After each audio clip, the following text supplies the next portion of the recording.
இந்த ஒரு அற்புதமான பண்டிகை, தீபாவளி பண்டிகையை முன்னிட்டு ஏற்பாடு செய்யப்பட்டுள்ள இந்த சிறப்பு பட்டிமன்றம், அதாவது நமது ஆற்றல் அரங்கம் 44 சிறப்பு பட்டிமன்றத்திற்கு வருகை புரிந்துள்ள பேச்சாளர்கள், நடுவர் மற்றும் பேராசிரியர்கள் அனைவரையும் பாரிவேந்தர் மாணவர் தமிழ் மன்றத்தின் சார்பாக வருக வருக என வரவேற்கின்றேன்.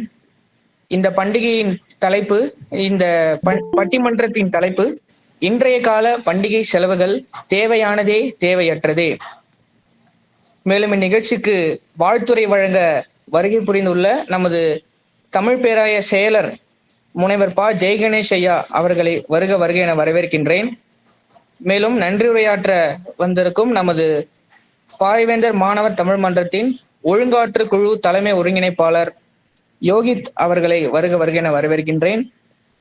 இந்த பட்டிமன்றத்திற்கு சிறப்பாக நடுநிலையாக இருக்கக்கூடிய ஒருவராக தேர்ந்தெடுக்கப்பட்டுள்ள நமது நடுவர், முன்னாள் நமது கல்லூரி மாணவர், பாரிவேந்தர் மாணவர் தமிழ் மன்றத்தின் மாணவர் வழக்கறிஞர் திரு கோ ரகுநாத் அவர்களையும் வருக வருக என வரவேற்கின்றேன். தேவையானதே என்ற தலைப்பில் பேச வருகை புரிந்துள்ள பேச்சாளர்கள் சுதர்சன், வர்ஷா மற்றும் இர்ஃபான் ஜமீலா அவர்களையும் வருக வருக என வரவேற்கின்றேன். தேவையற்றதே என்ற தலைப்பில் பேச வருகை புரிந்துள்ள பேச்சாளர்களாகிய ராமமூர்த்தி, ஹரிணி ஜனார்த்தனன் மற்றும் சுதீர் யுரா அவர்களையும் வருக வருக என வரவேற்கின்றேன். மேலும் இந்நிகழ்ச்சிக்கு இணைந்து உங்கள் பொன்னான நேரத்தை எங்களுக்காக செலவிட இணைந்துள்ள நமது மன்றத்தின் பொறுப்பாளர்கள் அனைவரையும் மீண்டும் ஒரு முறை வருக வருக என வரவேற்று இந்த பட்டிமன்றத்தை நடுவர் அவர்களிடம் ஒப்படைக்கின்றேன்.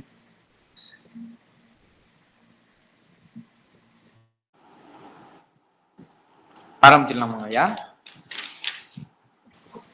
நீங்க ஆரம்பிச்சிடலாம். தொடங்கலாம். எங்கள் வாழ்வும் எங்கள் வளமும் மங்காத தமிழென்று சங்கே முழங்கு. எங்கள் பகைவர் எங்கோ மறைந்தார், இங்குள்ள தமிழர்கள் ஒன்றாதல் கண்டு. பொங்கு தமிழர்க்கு இன்னல் விளைவித்தால் சங்காரம் நிஜமென்று சங்கே முழங்கு. சங்கே முழங்கு, சங்கே முழங்கு, சங்கே முழங்கு. உலகெங்கிலும் வாழ்ந்து கொண்டிருக்கக்கூடிய அனைத்து தமிழ் சொந்தங்களுக்கும் முதலிலே தித்திக்கும் தீபாவளி திருநாள் நல்வாழ்த்துக்களை நம்முடைய SRM பாரிவேந்தர் தமிழ் மன்றத்தின் சார்பாகவும் நம்முடைய தமிழ் பேராயத்தின் சார்பாகவும் முதலிலே தெரிவித்துக் கொள்வதிலே மகிழ்ச்சி அடைகிறேன். அவையிலே இணைந்திருக்கக்கூடிய நம்முடைய முனைவர் ஐயா ப ஜெய்கணேஷ் ஐயா அவர்கள் உள்ளிட்ட நம்முடைய மன்றத்தின் ஒருங்கிணைப்பாளர்கள் ஐயா பாலா ஐயா அவர்கள் உள்ளிட்ட அனைத்து ஆசிரியர் பெருமக்களுக்கும், நம்முடைய ஐயா ஜெகத்ரட்சகன் ஐயா அவர்கள் உள்ளிட்ட அனைவருக்கும் முதலிலே வணக்கத்தையும், நடுவர் பொறுப்பை ஏற்று இந்த ஆற்றல் அரங்கத்தின் நிகழ்வினை ஒருங்கிணைக்கக்கூடிய வாய்ப்பை வழங்கியமைக்கு முதலிலே என்னுடைய நன்றியையும் முன்னாள் மாணவர் என்கிற சார்பிலே தெரிவித்துக் கொண்டு, நம்முடைய பட்டிமன்றத்தின் பேச்சாளர் பெருமக்களாக வருகை தந்திருக்கக்கூடிய இரு அணிகளாக பிரிந்திருந்தாலும் நம்முடைய மாணவர் மன்றம் என்கிற நிலையில் ஓர் அணியில் இருக்கக்கூடிய அனைத்து பேச்சாளர் பெருமக்களுக்கும், பார்வையாளர்களாக நம்முடைய நிகழ்விலே கலந்திருக்கக்கூடிய மன்றத்தின் அனைத்து நிலை பொறுப்பாளர்கள், அனைத்து தோழர்களுக்கும் முதலிலே என்னுடைய வணக்கத்தையும் தீபாவளி திருநாள் வாழ்த்துக்களையும் தெரிவித்துக் கொள்கிறேன். ஒரு நல்ல தலைப்பு, நல்ல ஒரு நேரத்திலே நம்முடைய ஆற்றல் அரங்கத்தில் பட்டிமன்றமாக வழங்கப்பட்டிருக்கிறது. இன்றைய காலகட்டத்தில், இன்றைய சூழ்நிலையில் பண்டிகைகள் காலத்தில் செய்யக்கூடிய செலவுகள் தேவையானதா தேவையற்றதா, அதுதான் தலைப்பு. இதுல இரு அணிகளாக நம்முடைய மாணவ தோழர்கள் பங்கெடுத்திருக்கிறார்கள். இன்றைய கால பண்டிகை செலவுகள் தேவைதாங்க அப்படின்னு பேசுறதுக்கு நம்முடைய செல்வன் து. சுதர்சன் அவர்கள் 2ஆம் ஆண்டு கணினி பயன்பாட்டியல் துறை SRM கல்லூரி பல்கலைக்கழகத்தின் சார்பிலே அவர்கள் கலந்து கொண்டிருக்கிறார்கள். அதே போல செல்வி வை. வர்ஷா அவர்கள் 4ஆம் ஆண்டு செயல்முறை மருத்துவம் SRM IST அவர்கள், செல்வி சி. இர்ஃபான் ஜமீலா அவர்கள் 1ஆம் ஆண்டு தகவல் தொழில்நுட்பத்துறை. இந்த 3 பேரும் தேவைதாங்க இந்த செலவுகள் எல்லாம் அப்படின்னு பேச வந்திருக்கிறாங்க. ஒரு பண்டிகை காலத்துல செலவு செய்ய வேண்டிய தேவை இருக்கிற காரணத்தினால்தானே அரசாங்கம் போனஸ் தருது அப்படிங்கிற ஒரு நிலையில இருந்து அவங்க பேச வந்திருக்கிறாங்க. இந்த பக்கம் பாத்தீங்கன்னா யாருங்க இந்த செலவுலாம் செய்ய சொன்னா? பண்டிகை கால செலவுலாம் இந்த காலகட்டத்துல தேவையா? அவன் 3 வேளை உணவை சாப்பிட்றதுக்கே முடியாம சுத்திக்கிட்டு இருக்கான். காலைல ஏந்திரிக்கிறதும் தெரியல, படுக்கிறதும் தெரியல, 3 வேளை சாப்பிட்டானாங்கிறது கூட தெரியாத ஒரு நிலையில, மிகவும் இக்கட்டான சூழ்நிலையில ஒரு வேகமான கணினி யுகமாக இந்த யுகம் போய் கொண்டிருக்கிறது.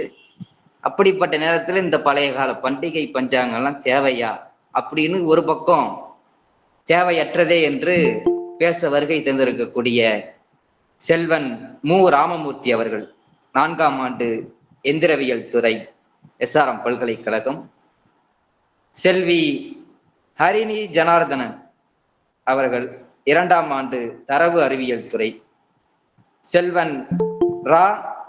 சுதீர் யூரா அவர்கள் 1ஆம் ஆண்டு இயந்திரவியல் துறை. இந்த 3 பேரும் இந்த செலவுகள் எல்லாம் தேவையற்றது அப்படின்னு பேச வந்திருக்கிறார். இப்ப இன்றைய கால பண்டிகைகளை பார்த்தால் ஒரு 40 வருடங்கள் 50 வருடங்களுக்கு முன்பு பணம் படைத்தவர்களும் வசதி படைத்தவர்கள் வீட்டில்தான் பண்டிகை காலங்கள் எல்லாம் உற்சாகமாக கொண்டாடப்படக்கூடிய ஒரு சூழ்நிலையில் இருந்தது. ஆனால் காலப்போக்கில் நம்முடைய கணினி யுகமாக மாறிவிட்ட இந்த காலத்தில் எல்லோருக்கும் வசதி வாய்ப்புகள் பல வழியிலே ஏற்பட்டுவிட்ட காரணத்தினால் இன்றைக்கு பண்டிகைகள் பெரும்பாலான அனைத்து மக்களின் சார்பிலும் கொண்டாடப்படுகிறது. எல்லோருடைய இல்லங்களிலும் மகிழ்ச்சியாக கொண்டாடுகிறார்கள். இப்படிப்பட்ட நேரத்திலே செலவுகள் எல்லாம் அவர்கள் செய்கிற செலவுலாம் அத்தியாவசிய செலவா, தேவையான செலவா அப்படின்னு நம்ம விவாதிக்கப்பட வேண்டிய ஒரு சூழ்நிலையில் தான் இன்றைய காலம் நமக்கு வழங்கி இருக்கிறது. அந்த நேரத்தில் இப்படிப்பட்ட ஒரு தலைப்பிலே பட்டிமன்றத்தை நடத்தி நம்ம எல்லாம் அறிவார்ந்த வகையில் சிந்திக்க வைத்திருக்கக்கூடிய நம்முடைய தமிழ் பேராயத்திற்கும் ஐயா பாரிவேந்தர் மாணவர் தமிழ் மன்றத்திற்கும் என்னுடைய நன்றிகளையும் வாழ்த்துக்களையும் தெரிவித்துக் கொண்டு, இன்றைய கால பண்டிகை செலவுகளை ரொம்ப நேரம் நம்ம பேசிக்கிட்டு இருக்க வேணாம். நம்முடைய பேச்சாளர்கள் கிட்ட அவங்களுடைய கருத்துக்களை உள்வாங்கிக் கொள்ள வேண்டிய சூழ்நிலையில் அவர்களுடைய கருத்துக்களை பெற வேண்டிய நேரத்தின் காரணமாக நேரடியாக பட்டிமன்றத்திற்குள் செல்லுகிறோம். இன்றைய கால பண்டிகை செலவுகள் தேவையானதா தேவையற்றதா என்ற தலைப்பிலே முதலாவதாக தேவையானதே என்று பேசுவதற்காக செல்வன் து. சுதர்சன் 2ஆம் ஆண்டு கணினி பயன்பாட்டியல் துறை அவர்களை அன்போடு அழைக்கிறேன். பேசலாங்களா? பேசுங்க சுதர்சன், பேசுங்க. தித்திக்கும் தேன் தமிழ் திக்கெட்டும் பரவட்டும், முத்தமிழ் தாய்த்தமிழ் மொழிக்கு முதற்கண் வணக்கம். இந்த இணைய வழியாக இணைந்திருக்கும் அத்தனை நற்தமிழ் சொந்தங்களுக்கும் எனது அன்பான வணக்கம். அது SRM தமிழ் பேராயம் பாரிவேந்தர் மாணவர் தமிழ் மன்றம் இணைந்து நடத்தும் ஆற்றல் அரங்கம் 44 இணைய வழியாக இந்த சிறப்பு பட்டிமன்றம், அதுவும் குறிப்பாக தீபாவளி திருநாளை முன்னிட்டு இந்த பட்டிமன்றமானது நடைபெற்றுக் கொண்டிருக்கிறது. ஆகவே முதற்கண் அனைவருக்கும் எனது இனிய தீபாவளி நல்வாழ்த்துக்களை தெரிவித்துக் கொண்டு, இன்றைய காலத்தில் பண்டிகைக்கான செலவுகள் தேவையானதா தேவையற்றதா, ஒரு அற்புதமான தலைப்பு. அதே போல ஒரு அற்புதமான நடுவர், எங்களுள் ஒருவராக இருந்து எங்களுடன் பல பட்டிமன்றங்களில் விவாத அரங்கங்களில் பேசிய போர் பீரங்கியாக விளங்கிய எங்கள் அன்பு அண்ணன் ரகுநாத் அவர்கள் வழக்கறிஞராக இந்த பட்டிமன்றத்திற்கு நடுவராக இருப்பது கூடுதல் சிறப்பு. அதிலும் குறிப்பாக ஒரு வழக்கறிஞர் இந்த பட்டிமன்றத்திற்கு நடுவராக இருப்பது ஒரு ஆகச்சிறந்த தீர்ப்பு இந்த பட்டிமன்றத்தில் எட்டப்படும் என்ற உத்வேகமும் நம்பிக்கையும் எங்களுக்கு பிறந்திருக்கிறது. எனவே இந்த அற்புதமான பட்டிமன்றத்தை ஏற்பாடு செய்த பாரிவேந்தர் மாணவர் தமிழ் மன்றத்திற்கும் SRM தமிழ் பேராயத்திற்கும் மீண்டும் ஒரு எனது நன்றியை தெரிவித்துக் கொள்கிறேன். நடுவர் அவர்களே, இன்றைய காலகட்டத்துல பண்டிகைகளுக்கான செலவு தேவையானதே அப்படின்னு நான் ஏன் பேசுறேன்னா, பண்டிகைகளை பட்ஜெட் போட்டு அது ஒரு வரையறைகளுக்குள்ள கட்டமைச்சு செலவிடணும்னு நினைக்கிற எதிரணியில இருக்கக்கூடிய 3 பேர்கள் போல இருக்கவங்களுக்கு அந்த செலவுகள் தேவையற்றதா இருக்கலாம். ஆனா எங்களுக்கு அந்த பண்டிகைகள் பந்தங்களோடும் சொந்தங்களோடும் குடும்பத்தோடும் அவர்களோட மகிழ்ச்சியில இணைந்து நாங்க அந்த பண்டிகைகளை கொண்டாடணும்னு நினைக்கிறதுனால அதுல கிடைக்கக்கூடிய செலவுகள் தேவையானதுன்னு நினைக்கிறோம். நடுவர்களே, பண்டிகைகளை சார்ந்து அன்றைக்கும் இன்றைக்கும் நமது சமூகத்துல பல நபர்கள் வாழ்ந்து கொண்டுதான் இருக்கிறார்கள். வருடத்திற்கு ஒரு முறையோ இருமுறையோ வரக்கூடிய இந்த பண்டிகைகளை மட்டுமே நம்பி பலருடைய வாழ்வாதாரம் இன்றளவும் இயங்கிக் கொண்டிருக்கிறது. உதாரணமா இந்த தீபாவளி பண்டிகை என்னும் இந்த ஒரு நாளுக்காக வருடந்தோறும் வாழ்நாள் முழுவதும் தினந்தோறும் பல பட்டாசு தொழிலாளர்கள் அந்த பட்டாசு உற்பத்தியிலே தங்களது உயிரை பணயம் வைத்து பட்டாசுகளை உருவாக்குகின்றனர். அவர்களுடைய வாழ்வாதாரம் சிறக்க தீபாவளி பண்டிகை அன்று அனைவரும் செலவிட்டு பட்டாசுகளை வாங்குவதுதான் அவர்களுடைய குடும்பம் இயங்குவதற்கும் அவர்கள் சந்தோஷமாக வாழ்க்கை நடத்துவதற்கும் ஒரு உறுதுணையாக இருக்கும். அதே போல வாழ்நாள் முழுவதும் மழை, பனி, வெயில், புயல்னு எல்லாத்திலையும் பயிர்களையும் கரும்புகளையும் பயிரிட்டு அதனை பாதுகாத்து காப்பாத்தி பொங்கல்ன்ற ஒரு நாளுக்காக விவசாய வேளாண்குடி பெருமக்கள் அந்த கரும்புகளையும் நெல்மணிகளையும் அரிசிகளையும் ஏற்றுமதி செய்யறாங்க. அவர்களுடைய வாழ்வாதாரம் சிறக்கவும் விவசாயம் மேம்படவும் அந்த பொங்கல் திருநாள் ஒரு முக்கியமான திருநாளா இருக்கு. அப்படிப்பட்டவர்களுக்காக இன்றைய கால பண்டிகை செலவுகள் தேவையானதே. அதே போல அந்த பொங்கலுக்காகவும் தீபாவளியின் அகல் விளக்குகளுக்காகவும் விநாயகர் சதுர்த்தி பொம்மைகளுக்காகவும் வாழ்நாள் முழுவதும் பானைகளையும் பொம்மைகளையும் அகல் விளக்குகளையும் செய்யக்கூடிய அந்த மண்பாண்ட தொழிலாளர்களுக்காக இன்றைய கால இந்த பண்டிகை செலவுகள் தேவையானதுன்னு சொல்றோம். இதுல மாற்று கருத்து நிச்சயமா கிடையாது நடுவர்களே. அதான் எதிரணியில இருக்கிறவங்க எல்லாம் கொஞ்சம் கேட்டுக்கோங்க என்ன சொல்றாங்கன்னு. ஐயா, குடும்பத்தோட சந்தோஷமா இருக்கிறோம் ஐயா, அதுக்கு தானே ஐயா பண்டிகை கொண்டாடுறோம் அப்படின்னு சொல்றாங்க. நாங்க மட்டுமா மகிழ்ச்சியா இருக்கிறது கொண்டாடுறோம்? அதை நம்பி வாழ்ற பட்டாசு தொழிலாளர்கள், அதை நம்பி இருக்கிற விவசாய பெருமக்கள் அவங்களும் சந்தோஷமா இருக்கணுமா இல்லையாயா அப்படின்னு கேக்குறாங்க. இதெல்லாம் நீங்க மட்டும் உங்களுடைய சுப துக்கத்தை மட்டும் பார்க்க கூடாது, எல்லாரையும் பார்க்கணும்னு இந்த அணியின் சார்பாக சொல்றாங்க. தொடர்ந்து சொல்லுங்க. இப்படி அந்த தொழிலாளர்கள் மட்டும் வாழ இந்த பண்டிகைகளை செலவிட்டு கொண்டாடுவது இல்லை நடுவர்களே. ஒரு சமுதாய நல்லிணக்கம், ஒரு இந்தியாவில் இந்து மதம் வேற, இஸ்லாமிய மதம் வேற, கிறிஸ்துவ மதம் வேற என்று பிரிப்பதற்காக பலரும் வடிமேல வெடி வைத்து காத்து கொண்டிருக்கிறார்கள். ஆனால் அவர்களுக்கெல்லாம் ஒரு பாடமாக அமைவது இது போன்ற பண்டிகை காலங்கள் தான். ஏன் சொல்றேன்னா, ஒரு இஸ்லாமிய நண்பர்களுக்கு எதிரணியில பல இஸ்லாமிய நண்பர்கள் இருக்காங்க. அப்படி அந்த இஸ்லாமிய நண்பர்களுக்கு ரமலான் வாழ்த்துக்களையோ ஈகை திருநாள் வாழ்த்துக்களை ஒரு இந்து நண்பன் எதற்காக சொல்றான்? வெறுமனே அவன் பிரியாணி கொடுப்பான்றதுக்காகவா? கண்டிப்பா கிடையாது. அப்படி அந்த சமுதாய நல்லிணக்கத்துக்காக சொல்றாங்க. நீயும் நானும் பிரியாம கடைசி வரைக்கும் மத நல்லிணக்கத்தோட ஒன்னா இருப்போம் அப்படின்றத வலியுறுத்தும் விதமாக அந்த வாழ்த்துக்களை அவர்கள் பரிமாறிக்கொள்கிறார்கள். அப்படி அந்த இஸ்லாமிய நண்பன் வீட்டில் செய்யக்கூடிய பிரியாணியின் மனம் ஒரு இந்து நண்பனுடைய வீட்டில் வீசுகிறது. அப்படி அந்த கிறிஸ்துவ மனம் வீசுது. உங்களுக்கு வீசலையா? எதிரணியில இருக்கிறவங்களுக்கு கேட்கிறாருயா. கண்டிப்பா. அப்படி ஒரு கிறிஸ்துவ நண்பன் வீட்டுல வெட்டக்கூடிய அந்த கேக்கின் வாடையும் அந்த கேக்கின் வாசனையும் ஒரு இந்து நண்பனுடைய வீட்டில் வீசுகிறது. அப்படி இந்த இந்து நண்பனுடைய வீட்டுல செய்யக்கூடிய அந்த பலகாரங்களுடைய சுவை அந்த இஸ்லாமிய கிறிஸ்துவ நண்பருடைய நாக்குல சுவைக்கப்படுது. இப்படி சமுதாய நல்லிணக்கமும் மத நல்லிணக்கமும் பண்டிகைகள் வாயிலாதான பிறக்குது. அப்படி அந்த பண்டிகைகளுக்கு இன்றைய காலத்துல நம்ம செய்யக்கூடிய அந்த செலவுகள் தேவையானதுதான் நடுவர்களே. சிறப்பு சிறப்பு. இந்த காலத்துல அந்த சுவை நாட்டுல வீசுதோ இல்லையோ, எல்லா ரீல்ஸ்லயும் வீசிக்கிட்டு இருக்கு இன்ஸ்டாகிராம்ல எல்லாம். அது மட்டும் இல்லை நடுவர்களே, பல நெசவு தொழிலாளர்களும் இந்த பண்டிகைகளுக்காக பல துணிமணிகளை நெசவிடுறாங்க. அந்த துணிமணிகளை வியாபாரம் செய்யறாங்க. இன்னைக்கு என்னதான் இன்றைய காலகட்டத்துல ஆன்லைன் மயம் ஆனாலும் அந்த ஆன்லைனுக்கு பின்னாடி ஒரு தொழிலாளர் தான் இருக்காங்க. எனவே அந்த தொழிலாளர்களை வாழ வைப்பதற்காக இந்த பண்டிகைகளுக்காக நாம் செய்யக்கூடிய செலவுகள் தேவையானதுன்னு நான் வலியுறுத்த நடுவர்களே. மேலும் பண்டிகைகள் இப்ப டெய்லி ஒருத்த ஓடிக்கிட்டே இருக்கான். கடன் பிரச்சனை, இஎம்ஐ பிரச்சனை, லோன் பிரச்சனை, இன்சூரன்ஸ் கட்டணும்னு வாழ்க்கையில ஓடிக்கிட்டே இருக்கான். ஒரு ஓட்டப்பந்தயத்துல ஓடக்கூடிய ஒரு வீரன் தனக்கு ஒரு எனர்ஜி பிரேக், ஒரு எனர்ஜி ட்ரிங்க் கிடைக்கிற மாதிரி ஒரு சின்ன பிரேக்ல எனர்ஜி ட்ரிங்க் சாப்பிட்டு மீண்டும் ஓடுறான்.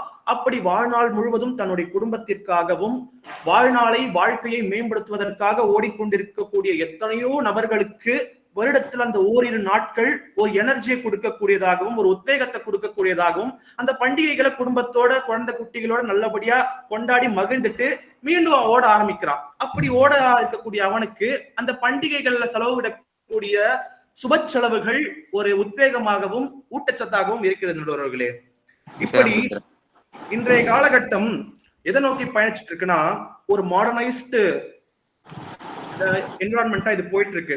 நம்மளுடைய பண்பாடுகளையும் கலாச்சாரங்களையும் நாம் தொலைத்து விட்டு நவீன தொழில்நுட்பத்தோடு நாம் இயங்கிக் கொண்டிருக்கிறோம். இப்படி இன்றைய கால தலைமுறை வருங்கால தலைமுறையினருக்கு நம்முடைய தமிழ் பண்பாட்டையும் கலாச்சாரத்தையும் நாகரிகத்தையும் கடத்தும் ஒரு உயரிய நோக்கில் இந்த கலாச்சாரங்களும் பண்பாடுகளும் பண்டிகைகள் வாயிலாக கொண்டாடப்படுகிறது. நடுவர்களே, நான் ஒண்ணு கேட்கிறேன். நம்ம எஸ்ஆர்எம் கல்வி நிறுவனத்துடைய வேந்தர் அவர்கள் இந்த பண்டிகைகளுக்கு செலவிடக்கூடியவை தேவையற்ற செலவு நினைச்சிருந்தா கல்லூரியில தமிழ்நாட்டிலேயே இவ்வளவு பிரம்மாண்டமான ஒரு பொங்கல் விழா நடக்குமா? நம்ம ஐயா அவர்கள் எதற்கு இந்த பொங்கல் விழா நடத்துறாங்க? நம்மளை போன்ற அடுத்த தலைமுறையினருக்கு ஐயா போன்ற பெரியோர்கள் அந்த பண்பாட்டையும் கலாச்சாரத்தையும் நம்மிடம் கொண்டு சேர்க்க வேண்டும், அதனுடைய மகத்துவத்தையும் முக்கியத்துவத்தையும் கொண்டு சேர்க்க வேண்டும் என்ற உயர்ந்த நோக்கில் பல லட்சங்கள் செலவிட்டு அந்த பொங்கல் விழாவை தமிழர் திருநாளை பாரம்பரியோடும் பண்பாடோடும் பல கலை நிகழ்ச்சிகளோடு நடத்தி வருகிறார். எனவே கொண்டாடப்படக்கூடிய இன்றைக்கு தமிழ்நாட்டில் இருக்கக்கூடிய கல்லூரிகள்லயே பாத்தீங்கன்னா முதல்ல நம்ம எஸ்ஆர்எம் பல்கலைக்கழகத்தின் சார்பிலே நடந்த பொங்கல் விழா தான் மிகப்பெரிய அளவிலே எல்லா தொலைக்காட்சிகளும் பேசப்பட்டது. மிக சிறப்பான ஒரு கருத்தை எடுத்து வச்சிருக்கீங்க, வாழ்த்துக்கள். தொடர்ந்து பேசு. கண்டிப்பா நடுவர்களே. அப்படி நமது பண்பாட்டை அடுத்த தலைமுறைக்கு கடத்தும் உயரிய நோக்கில் செலவிடக்கூடிய இன்றைய கால பண்டிகைகளுக்கான செலவுகள் தேவையானதே. நம்முடைய தமிழக அரசும் இப்படி பண்டிகைகளை நாம் சிறப்பாக கொண்டாட வேண்டும் என்ற நோக்கில்தான் விடுமுறை விடுகிறது. பொங்கலுக்கு அரிசி, பருப்பு, சர்க்கரை, கரும்புன்னு பல விஷயங்களை கொடுத்து அவங்களும் இந்த பண்டிகைகளை கொண்டாட உறுதுணையா இருக்காங்க. அப்படி கொடுக்கிறது ஒரு தேவையற்ற செலவுன்னு அரசு நினைச்சிருந்தா இது போன்ற பொருட்கள் நம்மிடம் வந்து சேர்ந்திருக்குமா? அந்த பண்டிகைகளுடைய பாரம்பரியமும் அதே போல அரசு வேட்டி சேலைகளை கொடுத்து அந்த பண்டிகைகளை கொண்டாட உறுதுணையா இருக்கு. இப்படி எல்லா காலகட்டத்திலும், அதிலும் குறிப்பாக இன்றைய காலகட்டத்தில் பண்டிகைகளை சுப செலவாக செலவிட்டு நாம் கொண்டாட வேண்டியது இன்றியமையாத தேவை. அப்படி கொண்டாடப்படுவதன் மூலமாகவே நம்முடைய கலாச்சாரமும் பண்பாடும் பாரம்பரியமும் போற்றி பாதுகாக்கப்படும். எனவே நடுவர் அவர்களே, இன்றைய காலகட்டம் மட்டுமல்ல, அன்றைக்கும் இன்றைக்கும் இனிவரும் காலங்களிலும் இந்த பண்டிகைகளானது சுப செலவோடு இன்றைய காலகட்டத்தில் தேவையற்ற செலவாகவே இது கருதப்பட்டு கொண்டாடப்பட வேண்டும் என்று கூறி மீண்டும் ஒரு முறை வாய்ப்பளித்த எஸ்ஆர்எம் தமிழ் பேராயம் பாரிவேந்தர் மாணவர் தமிழ் மன்றத்திற்கு தேவையற்ற செலவுன்னு சொல்றீங்களா? என்ன சொல்ல வரீங்க? கடைசி தேவையான நடுவர்களே, தேவையற்றது அல்ல இந்த செலவுகள், தேவையான செலவு. எல்லா காலகட்டத்திலும் பண்டிகைகளுக்கு செலவிடக்கூடிய செலவானது தேவையான செலவு என்ற கருத்தை வலியுறுத்தி நடுவர் அவர்கள் வழக்கறிஞர் என்பதை நாங்கள் மனதில் நிறுத்தி கொண்டு ஒரு நல்ல தீர்ப்பு, நியாயமான தீர்ப்பு வரும் என்று எண்ணி வாய்ப்பளித்த எஸ்ஆர்எம் தமிழ் பேராயம் பாரிவேந்தர் மாணவர் தமிழ் மன்றத்திற்கு நன்றி கூறி மீண்டும் ஒரு முறை தீபாவளி திருநாள் நல்வாழ்த்துக்களை கூறி விடைபெறுகிறேன். வாய்ப்பளித்தமைக்கு நன்றி, வணக்கம். தன்னுடைய பேச்சின் இடையிடையில் நான் வழக்கறிஞர் என்பதை எனக்கு ஞாபகப்படுத்தி கொண்டே இருந்த அருமை நண்பர் சுதர்சன் அவர்களுக்கு நன்றி. நல்ல கருத்தை எடுத்து முன் வச்சிருக்காங்க. குடும்பத்தோட மகிழ்ச்சியா இருக்கணுங்க, சந்தோஷமா இருக்கிறதுக்கு தானே பண்டிகை காலங்கள். அதுல செய்யற செலவுகள் எப்படி தேவையில்லாத செலவுன்னு சொல்ல வரீங்க அப்படின்னு எதிரணியை பார்த்து கிட்டுக்குப்பிடி கேள்விகளை எல்லாம் போட்டு இப்ப கேட்டிருக்காரு. அது மாதிரி ஒரு டானிக்கியா அது? ஓட்ட பந்தயத்துல ஓடிக்கிட்டே இருக்கிறான், அவனுக்கு ஒரு எனர்ஜி ட்ரிங்க் குடிக்கிற மாதிரி ஒரு டானிக், ஒரு மருந்து தான் அந்த பண்டிகை காலங்கள். அப்படி இப்போ ஒருத்தனுக்கு உடம்பு சரியில்லை, ஒரு ஜுரம் வந்துடுது, ஒரு காய்ச்சல் அடிக்குதுன்னா அதுக்கு செலவு பண்ணாம நம்ம வீட்லயே படுத்து இருந்தோம்னா சரியா போயிடுமா? அதுக்கு போய் மருத்துவரை சந்திச்சு அதுக்கு ஒரு மருந்து எடுத்துக்கிட்டா தானே அது சரியா போகும். அடுத்த வேலையை அவன் தொடர்ந்து செய்யலாம். அது மாதிரி ஒருத்தன் ஓடிட்டு இருக்கவனுக்கு தன்னுடைய வாழ்க்கையில உழைத்து கொண்டிருக்கக்கூடிய ஒவ்வொரு உழைப்பாளிக்கும் ஏற்படக்கூடிய ஒரு சோர்வை, ஒரு அயர்வை போக்குகிற ஒரு மருந்து தானே பண்டிகை காலங்கள் அப்படின்னு அவருடைய கருத்தை எதிரணியை பார்த்து நல்ல கிடுக்குப்பிடி கேள்விகள்லாம் போட்டிருக்காரு. இதுக்கெல்லாம் பதில் சொல்லணும். வாங்க, நம்முடைய அருமை தோழர் திரு சுதீர் யூரா அவர்கள்.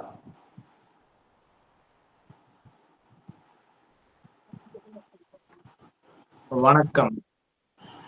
சங்கம் வைத்து தமிழ் வளர்த்த மதுரை மண்ணிலே பிறந்து தமிழ் இன்று ஐநா சபை வரை எட்டியுள்ள என் தாய்மொழி தமிழை முதற்கண்ணாக வணங்கி எனது உரையை துவங்க நடுவர் அவர்களே உங்களையும் வணங்கி, ஆசிரியர் பெருமக்களே உங்கள் அனைவரையும் வணங்கி, இந்த விழாவை இந்த பட்டிமன்றத்தை சிறப்பிக்க வந்திருக்கும் அனைவரையும் வணங்கி பேச ஆரம்பிக்க உள்ளேன். அதாவது அண்ணே அருமையா சொன்னாரு, எல்லாமே அருமையா சொன்னாரு. எனக்கு ரொம்ப பிடிச்சிருந்துச்சு. அண்ணா பேசினது சொன்னாரு டானிக் மாதிரி. நம்ம நடுவர் அவர்கள் கூட சொன்னாரு கிடுக்குப்புடி கேள்விகள்னு சொன்னாரு. அண்ணனே கிடுக்குப்புடியில இப்ப மாட்டிக்கிட்ட மாதிரி தான் எனக்கு தோணுது. அண்ணன் நடுவர் ரொம்ப ஆவேசமா சொன்னாரு, இஎம்ஐ இருக்கு, கடன் இருக்கு, கடன் பிரச்சனை இருக்கு. எதனால இருக்கு?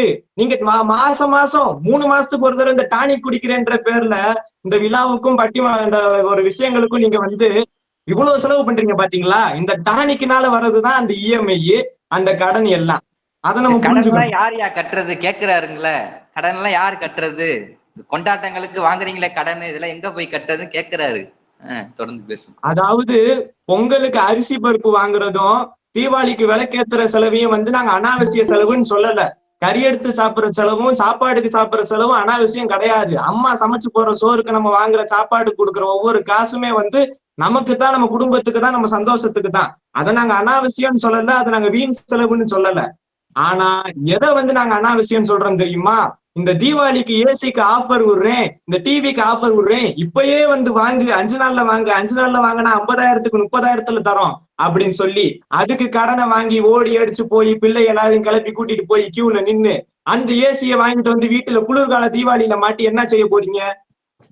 காலத்துல உங்களுக்கு ஏசி அதான் ஏற்கனவே குழுன்னு இருக்க கேக்குறாருங்க கேள்வி.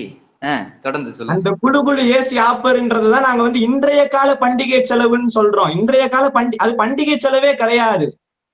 அந்த பண்டிகை செலவுன்றத நம்ம மாத்திட்டோம். இன்றைய காலத்துல பண்டிகை செலவுனா என்னன்றதே தெரியாம நம்ம மாத்திருக்கோம் அந்த செலவுகளையே.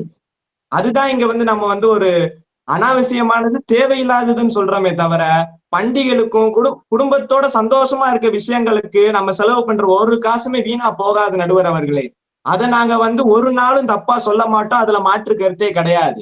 ஆனா இந்த மாதிரி விஷயங்கள் இருக்கு பாத்திருக்கீங்களா? இது கூட பரவாயில்ல. இப்ப இந்த நவீன காலத்துல இன்ஸ்டாகிராம், ஸ்னாப் சாட்ல எல்லாம் ஃபில்டர் வச்சிருக்கான், தீபாவளி ஃபில்டர். கையில விளக்க பிடிச்சு போட்டோ எடுத்தா சுற்றுமா. அதுக்கு ஸ்னாப் சாட்ல பிளஸ் லென்ஸ்னு ஒண்ணு வச்சிருக்கான். 400 ரூபாய் கட்டணுமா? 400 ரூபாய் கட்டி இப்படி என் கையில ஒரு விளக்கு இருக்க மாதிரி ஒரு போட்டோ ஏஐ பண்ணி தரும். இதுக்கு நான் 400 ரூபாய் கட்டணுமா? இது தீபாவளி செலவா? இது பண்டிகை செலவா? இது சொல்லுங்க, பண்டிகை செலவா கேக்குறாரு பாருங்க. என்னையா இது 400 ரூபாய் தேவையா? போன்ல வெடிக்குது. என் போன்ல ஒருத்தன் ஒரு மெசேஜ் அனுப்பிச்சு விட்டுருக்கான், தொடர்ந்து வெடியா வெடிக்குது. இதெல்லாம் தேவையாயா? தீபாவளிக்கு சொல்லுங்க. ஆமா நடுவர் அவர்களே, அது கூட பரவாயில்ல. தீபாவளிக்கு நேர்ல ஒருத்தனுக்கு ஒருத்தன் வாழ்த்து சொல்றதே கிடையாது. உட்காந்து ஐயா கும்பிடு குடிச்சாமியும் தீபாவளி நல்வாழ்த்துக்கள்னு ஸ்டேட்டஸ் போடுறியா, ரீல்ஸ்ல போடுறியா. நேர்ல சொல்ல மாட்டேங்கிறான். நேர்ல சொல்ல மாட்டேன். ஆமா ஆமா. அதே மாதிரி ஸ்வீட் பாக்ஸ், இது காசு கரியா போகுது அப்படின்னு சொல்றோம். ஸ்வீட் பாக்ஸ்ல காசு சக்கரப்பாகா போகுது. ஒரு ஸ்வீட் சாப்பிட்டா போதும் ஒரு மனுஷன். 10,000 ஸ்வீட் பாக்ஸ் வீட்டுல அடுக்கி வச்சு தூங்குது மூலையில. எதுக்கு? எதுக்குயா 10,000 ஸ்வீட் பாக்ஸ்? திரும்பி டானிக்கு குடிக்கவா போய் மருத்துவர்கிட்ட போய்? மாசத்துக்கு இத்தனை பண்டிகை வருது. அதாவது டானிக்கு வருஷத்துக்கு ஒரு தடவை குடிச்சா பரவாயில்ல. 3 மாசத்துக்கு, போன மாசம் நவராத்திரி வந்துச்சு, இப்ப தீபாவளி வருது, அடுத்து பொங்கல் வருது, அடுத்து புத்தாண்டு வரும், இப்படி வந்துகிட்டே இருக்கும். அது டானிக் குடிக்கிறேன்ற பேர்ல காய்ச்சல் இல்லாம டானிக் குடிக்கலாமா? ஏன் காய்ச்சலே இல்லாம டானிக்க குடிக்கிறீங்க? அதான் நடுவர் அவர்களே, நான் அப்பையில இருந்து எனக்கு மனசு வருத்தமா போச்சு அண்ணன் சொன்னதுல. ஆனா ஒரு விஷயம் மட்டும் நான் உறுதியா சொல்றேன். பொங்கல் நம்ம எஸ்ஆர்எம்ல தரமான பொங்கல் கொண்டாடப்படுகிறது. நானே பொங்கல் செலிப்ரேஷனை பார்த்துதான் எஸ்ஆர்எம்ல அட்மிஷனே போட்டேன். தமிழர் பண்பாடு எவ்வளவு தூக்கி நிறுத்துறாங்க. இப்படிப்பட்ட ஒரு கல்லூரியில தான் நம்ம படிக்கணும், படிச்சாதான் அது நம்ம தமிழருக்கு நம்ம செய்யற ஒரு நல்லதுன்னு நான் நினைச்சேன். சிறப்பு சிறப்பு சிறப்பு. ரீல்ஸ் போறது கூட அங்க நின்று ரீல்ஸ் போட்டாதான் அழகா இருக்கும் நான் நினைச்சு சேர்ந்தேன். ஆனா ஒரு விஷயம், பண்டிகையை ஆதரிச்சுதான் எஸ்ஆர்எம்ல சேர்ந்திருக்கீங்க. சொல்லுங்க சொல்லுங்க தொடர்ந்து சொல்லுங்க. அதாவது பொங்கல் செலிப்ரேஷன், பண்பாடை காப்பாத்துறோம், பொங்கல் பண்டிகை விழா அப்படின்னு சொன்னாரு. தீபாவளி அன்னைக்கு விளக்கேத்துறதும் சமைக்கிறதும் பண்பாடை காப்பாத்துறதாவே இருக்கட்டும். பொங்கல் அன்னைக்கு எத்தனை பேர் உரியடிக்கிறீங்க? எல்லாரும் நான் உரியடிப்பேன்னு சொல்லுவீங்க. நீங்க எல்லாம் பண்பாட்டை காப்பாத்திட்டீங்க, சந்தோஷம். மாட்டு பொங்கலுக்கு எத்தனை பேர் போய் மாடை பிடிச்சிங்க, காலை அடக்குனீங்க சொல்லுங்க. அது முட்டிடுமே ஐயா. ஐயா பண்பாட்டை காப்பாத்துறேன், நாங்க தீபாவளி எல்லாம் பெர்ஃபெக்டா கொண்டாடுறோம், சிறப்பா கொண்டாடுறோம்னு சொல்றாங்க. அப்ப மாட்டு பொங்கலை ஒண்ணு காளைய வளர்த்து போய் சண்டைக்கு விடுங்க, இல்லன்னா நம்ம ஐயா கமலஹாசன் மாதிரி போய் மாட்டை அடக்குங்க. ரெண்டையுமே செய்ய மாட்டேன்னா அப்புறம் நீங்க என்னத்த பண்பாட்டை காப்பாத்துறீங்க? ஐயா சுதர்சன் ஐயா அடக்குங்க ஐயா மாட்டை போய். சொல்லுங்க சொல்லுங்க. அதைத்தான் ஐயா சொல்றேன், பண்பாடு குடும்பம் சந்தோஷமா இருக்கணும். ஏன் அம்மா இட்லி சுட்டு தந்தா சந்தோஷமா இருக்க மாட்டீங்களா? பிரியாணி செஞ்சு தந்தாதான் சந்தோஷமா இருப்பீங்களா? ஏன் இட்லியை சாப்பிட மாட்டீங்களா? பிரியாணி தான் வேணுமா கேட்கிறாருயா, சொல்லுங்க. அதான் சந்தோஷம், குடும்பத்தோட சந்தோஷம் என்னங்க ஐயா? மொட்டை மாடியில போய் கூட்டாஞ்சோறு செஞ்சு சாப்பிட்டா கூட, குடும்பத்தோட உட்காந்து நிலாவை பார்த்து சாப்பிட்டா கூட அது சந்தோஷம் தான். ஒரு நாள் பண்டிகைக்கு வர சந்தோஷம் கிடையாது. பண்டிகையில மட்டும்தான் ஏன் சந்தோஷமா இருக்கணும்? எப்பொழுதும் சந்தோஷமா இருக்குங்கன்னு கேட்கிறாரு. ஐயா எப்போதும் மகிழ்ச்சியா இருங்க, ஏன் பண்டிகைன்னு ஒரு நாள் வர வரைக்கும் காத்துக்கிட்டு இருக்கீங்கன்னு கேட்கிறாரு. தீபாவளின்றது ஒரு நாள் வருதுங்க ஐயா நடுவர் ஐயா. ஆனா என்ன பொறுத்த வரைக்கும் தீபாவளின்றது 3 மாசம். மொத மாசம் தீபாவளிக்கு கடை வாங்கணும். தீபாவளி மாசம் கடை வாங்கினவங்க வீட்டுக்கெல்லாம் போய் ஸ்வீட்டு சோறை கொடுக்கணும். மூணாவது மாசம் வாங்கின கடனை ஓடி ஆடி போய் எதையாவது செஞ்சு கொடுத்துடணும். 4வது மாசம் தலையில துண்டை போட்டுட்டு உட்காந்துருக்கணும். அவ்வளவுதான் ஐயா. இல்லன்னா நம்ம டானிக் கூட அடுத்த மாசத்துக்கு பொங்கலுக்கு என்ன டானிக் எடுக்கிறன்றது நம்ம யோசிச்சு பாத்துக்கலாம். அப்புறமேட்டு இன்னொரு பாயிண்ட் சொன்னாரு, போனஸ் கவர்மெண்டே கொடுக்குது. நடுவரையா நீங்க சொன்னீங்க ஐயா, கவர்மெண்ட் போனஸ் கொடுக்குது. ஏன் கொடுக்குது? நம்ம தான் கொடுக்க வச்சுட்டோம். இப்படி கடை வாங்கி கஷ்டப்படுறீங்களே, நடுவரையா சொன்ன மாதிரி தலையில துண்டை போட்டு உட்காராதீங்க மக்களே, நாங்களாவது உங்களை காப்பாத்துறோன்றதுக்கு தான் போனஸ் கொடுக்குறது. ஆனா கவர்மெண்டாவது காப்பாத்துறோம், அப்பயாவது பண்டிகையை கொண்டாடுங்கன்னு கவர்மெண்ட் கொடுக்குது. ஆமா, பண்டிகை கொண்டாடுறது யாருமே தப்புன்னு சொல்லல. ஆனா இந்த ஸ்னாப் சாட்ல லென்ஸ் வாங்குறது, ரீல்ஸுக்காண்டி போய் ஒரு ஷூவை வாங்கி போடுறது, செருப்பு வாங்கி போறது இல்லாம பண்டிகை கேட்டாங்க. வாங்கலாம், தப்பு இல்ல. 5000 ரூபா 6000 ரூபா ஓட்ட செருப்புங்க ஐயா, கிராக்ஸ் தான் பேரு, கிராக்ஸ். அதான் கிராக்ஸ். காலைல என்கிட்ட ஒருத்தன் சிலிண்டர் காலியான சிலிண்டர் இருக்குதான்னு கேக்குறான். எதுக்கடா காலியான சிலிண்டர்னா ரீல்ஸ் போட போறேன், வெடி அடிக்க போறேன். சரி நீ வெடிடா, என்ன கொண்டு போய் ஜெயில வைக்கிறதுக்கான என்கிட்ட சிலிண்டர் கேக்குறேன்ட்டு கையெடுத்து கும்பிட்டு வணக்கம் வச்சிருவாரு. இதெல்லாம் தேவையாயா கேக்குறாரு. நல்ல கேள்விதான். இதெல்லாம் தேவையா? இந்த சிலிண்டர் வச்சு வெடி வெடிக்கிற ரீல்ஸ் போடுறாங்களாம். இதெல்லாம் தேவையான வேலையா? அதுக்கு நெட்டு டேட்டா போடணும். இதெல்லாம் தேவையான செலவா? அதே மாதிரி அவர் அண்ணன் சொன்னார், சுதர்சன் அண்ணன் சொன்னாரு, அந்த காலத்துல பணக்காரங்க மட்டும்தான் கொண்டாடினாங்க, இப்ப எல்லாரும் கொண்டாடுறாங்க. இது இன்றைய காலம் கிடையாது, இது நடந்தே 10 வருஷம் ஆச்சு. 10 வருஷம் முன்னாடி எல்லாரும் கொண்டாட ஆரம்பிச்சுட்டாங்க. நம்ம பேச இன்றைய காலம், இந்த ஜென்சி அப்படின்ற ஒரு அடையாளப்படுத்துற இந்த மக்கள், என் கூட பிறந்த பசங்க, இவங்களை பத்தி பேசணும்னா இந்த லென்ஸ் போடுறது, வீடியோ போடுறது, பண்பாட்டை காப்பாத்துறேன். தீபாவளிக்கு பட்டாசு வெடிக்கிறேன், அடியாள் பட்டாசு 1 கிலோ 5 கிலோ என்னமோ தக்காளி மாதிரி கேட்டு வாங்குறேன். பட்டாசு 1 கிலோ 5 கிலோன்னு வாங்குறேன். ஆனா தீபாவளிக்கு தலைக்கு எண்ணெய் தேய்ச்சி ஒருத்தனும் குளிக்க மாட்டேன். கேட்டா ஹேர் செட் ஆகாதான், 3 நாளைக்கு முன்னாடியே தலைக்கு குளிச்சிடுறேன். 3 நாளைக்கு முன்னாடியே குளிச்சிடறாங்க ஐயா. குளிக்கிறதுக்கு தீபாவளி அன்னைக்கு கொண்டாடுறீங்க, 3 நாளைக்கு முன்னாடியே தீபாவளி கொண்டாடிடலாமே கேட்கிறாருயா கேள்வி. ஆமாங்க, அதாங்க பலகாரம் சுடுறது இதெல்லாம் பிரச்சனை இல்லை, ஒண்ணு சுடலாம். இந்த 30 இப்ப புதுசா ஒரு ட்ரெண்ட் போகுது. வீட்டுல ஒருத்தருக்கு 36வது பிறந்த நாள்ல 36 பலகாரம் சுட்டு அவங்களுக்கு படைக்கிறது கடவுள் மாதிரி. கேட்டாங்களா? அதுவும் பண்டிகை தானே. இந்த பண்டிகை செலவு எல்லாம் வேணாம். ஒரு பலகாரம் சுட்டு, ஏன் ஒரு ஸ்பூன் சீனியை வாயில அள்ளி போட்டா கூட அது இனிப்புதான். சீனியை வாங்கி வாயில போட்டுக்கங்க ஐயா. யாயா எண்ணெய் அடுப்பு, அதுக்கு பலகாரம் செய்யறதுக்கு அவ்வளவு நேரம்? ஜீனிய ஒரு கிலோ வாங்கி எல்லாம் வாயில கொட்டிக்கோங்க ஐயா. சந்தோஷத்தை பகிர்ந்துக்க பாசம் முக்கியமா பாயாசம் முக்கியம்?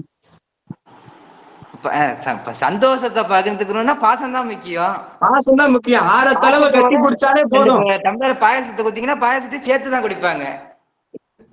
அதாங்க பாசம் தாங்க நமக்கு முக்கியம். நமக்கு பண்டிகையில கொண்டாட்டம் முக்கியம். ஆனா நம்ம பசங்க ரீல்ஸ் எடுத்துட்டு பட்டாசை வெடிச்சுட்டு சாப்பாடை சாப்பிட்டுட்டு 12 மணிக்கு தூங்குனா ராத்திரி 9 மணிக்கு எந்திரிச்சு யாரு படத்தை சன் டிவில போடுறான்னு பாக்குறதுதான் நம்ம பையனுக்கு வேலை. மிச்சம் எந்த வேலையும் கிடையாது. இதுல எங்க இருந்து குடும்பத்தோட பாசமா அவங்க உட்காந்து கொண்டாடுறாங்க இன்றைய காலகட்டத்துல. நான் சொல்றேன், சுதர்சனன் சொன்னது உண்மைதான். 10 வருஷத்துக்கு முன்னாடி, இப்ப அப்படி இல்ல. இப்ப பிறந்த பசங்க ஏன் 10 வருஷத்துக்கு முன்னாடியே இருக்கீங்க, லைவ் டைமுக்கு வாங்க அப்படின்னு கேட்கிறாரு. ஆமாங்க, அதே மாதிரி இன்னும் நிறைய கருத்து வச்சிருக்கேன். பொறுமையா ஒன்னொன்னா அடுக்கிறேன். தமிழர் பண்பாடுன்னு சொல்றோமே, தீப ஒளி திருநாள் நல்வாழ்த்துக்கள் எத்தனை பேர் நீங்க உங்க ஃப்ரெண்ட்ஸுக்கு அனுப்புறீங்க? ஹாப்பி தீபாவளி, அவ்வளவுதான். இதுல காட்டுங்க உங்க பண்பாட்டை. அதை விட்டுட்டு ஜிலேபி சுடுறதுலயும் காஜு கத்திரி வாங்கி சாப்பிடுறதுலயும் தான் உங்க பண்பாட்டை காட்டுறீங்களா? கரும்பை வாங்கி முட்டியில உடைச்சு 2ஆ பிரிச்சு சாப்பிடுறதுல காட்டுங்க உங்க பண்பாட்டை. 10 மூட்டை கரும்பை வாங்கி என் வீட்டு பின்னாடி வச்சிருக்கேன்னு போட்டோ எடுத்து ரீல்ஸ் போடுறதுல காட்டாதீங்க உங்க பண்பாட்டை. அது பண்பாடே கிடையாது. கிடையாது. ஏயா ஒரு கரும்பை ஒருத்தவங்க திங்கவே முடியல, ஏன் 20 கரும்பை வாங்கி அடுக்கி வைக்கிறீங்க வீட்டுல அப்படின்னு கேட்கிறாருயா. அது 20 நாள் கழிச்சு அது எங்க போகுது, காஞ்சி போய் தூக்கி போடுறானே தவிர, ஒருவேளை இப்படி இருக்குமோ, விவசாயிகள் மகிழ்ச்சியாக இருக்கட்டும் அப்படின்னு 20 கரும்பு வாங்கி வைக்கிறாங்களோ? ஆமாங்க, இருக்கலாம். அது தவறு இல்ல. ஆனா நம்ம பசிக்கு மீறி சாப்பிடுற ஒவ்வொரு வீட்லயும் அடுத்தவங்களோடதுமான ஒரு படத்துல வசனம் இருக்கு. அந்த மாதிரி 2 கரும்பு நீங்க எடுங்க, மிச்ச கரும்பு மிச்சவங்க வாங்கி சாப்பிட்டுட்டு போகட்டும். அந்த கவலை நமக்கு எதுக்கு? நம்ம பங்கை நம்ம ஆற்ற வேண்டியதுதான். ஓட்டு ஒரு ஓட்டு தான் போட முடியும். எல்லாருக்கும் சேர்த்து நான் போறேன் 10 ஓட்டு போய் போட முடியுமா? நம்ம பங்கை நம்ம போடுறீங்க கள்ள ஓட்டு. சொல்லுங்க. அதைத்தாங்க நான் இப்ப சொல்லிட்டு இருக்கேன். அதே மாதிரி அண்ணன் சொன்னாரு, ஒரு நாள் தீபாவளிக்காக பட்டாசு ஆலைகள்ல பல பேர் கஷ்டப்பட்டு உயிரை பணைய வச்சு வேலை பாக்குறாங்க. எதுக்கு அவங்க உயிரை பணைய வைக்கணும்? ஏன்னா நம்ம 5 கிலோ 6 கிலோ 10 கிலோ RDX பாம்பு மாதிரி பட்டாசை போய் கேட்டு கேட்டு வாங்குறோம். நம்ம வாங்குறத குறைச்சா அவங்களே தானா வேற வேலையை போய் பார்ப்பாங்க. பட்டாசை கண்டுபிடிக்கிறதுக்கு முன்னாடி வேற வேலையே இல்லையா? என் ஊர்ல உலகத்துல வேற வேலையே இல்லையா? அவங்களால வேற வேலையே பார்க்க முடியாதா? ஏன் வேற யாரும் வேலை கொடுக்க மாட்டாங்களா? நம்ம வாங்குறத குறைப்போம், அவங்க ஆட்டோமேட்டிக்கா வேற வேலைக்கு போயிருவாங்க.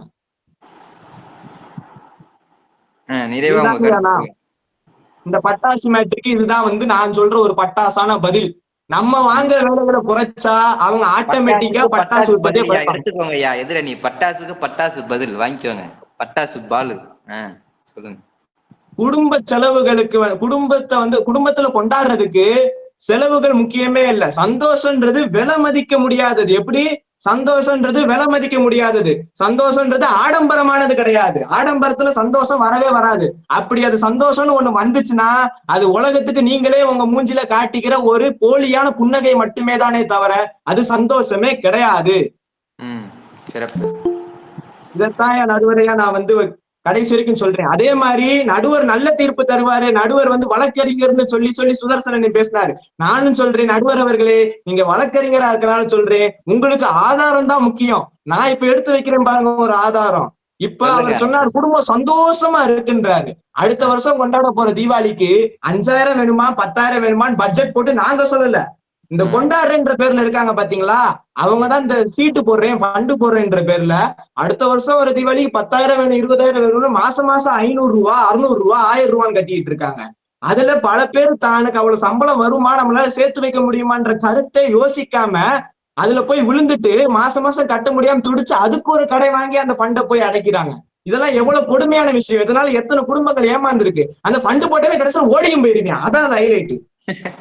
பணமும் போச்சு, பொருளும் போச்சியா. கடைசியில பண்டிகை காலத்துல மறுபடியும் துண்டை தலையில போட்டுதான் உட்காந்துருக்கிறான் அப்படின்னு கேக்குறாருயா. பதில சொல்லுங்க ஐயா. யாயா போய் இந்த நிதி நிறுவனங்கள்ல எல்லாம் பணத்தை போட்டு ஏமாறுறீங்க? குடும்பத்தோட அந்த பணத்தை செலவழிச்சு சந்தோஷமா இருங்கய்யா அப்படின்னு கேக்குறாருயா.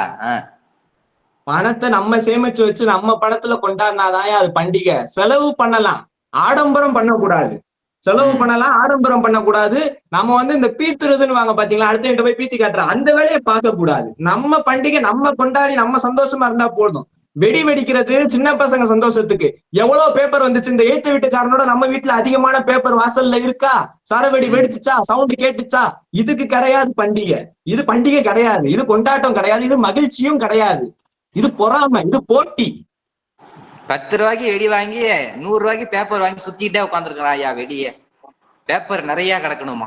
தேவையாயா இந்த குப்பையாக்கி இந்த பண்டிகை எல்லாம் தேவையாயா கேக்குறாரு.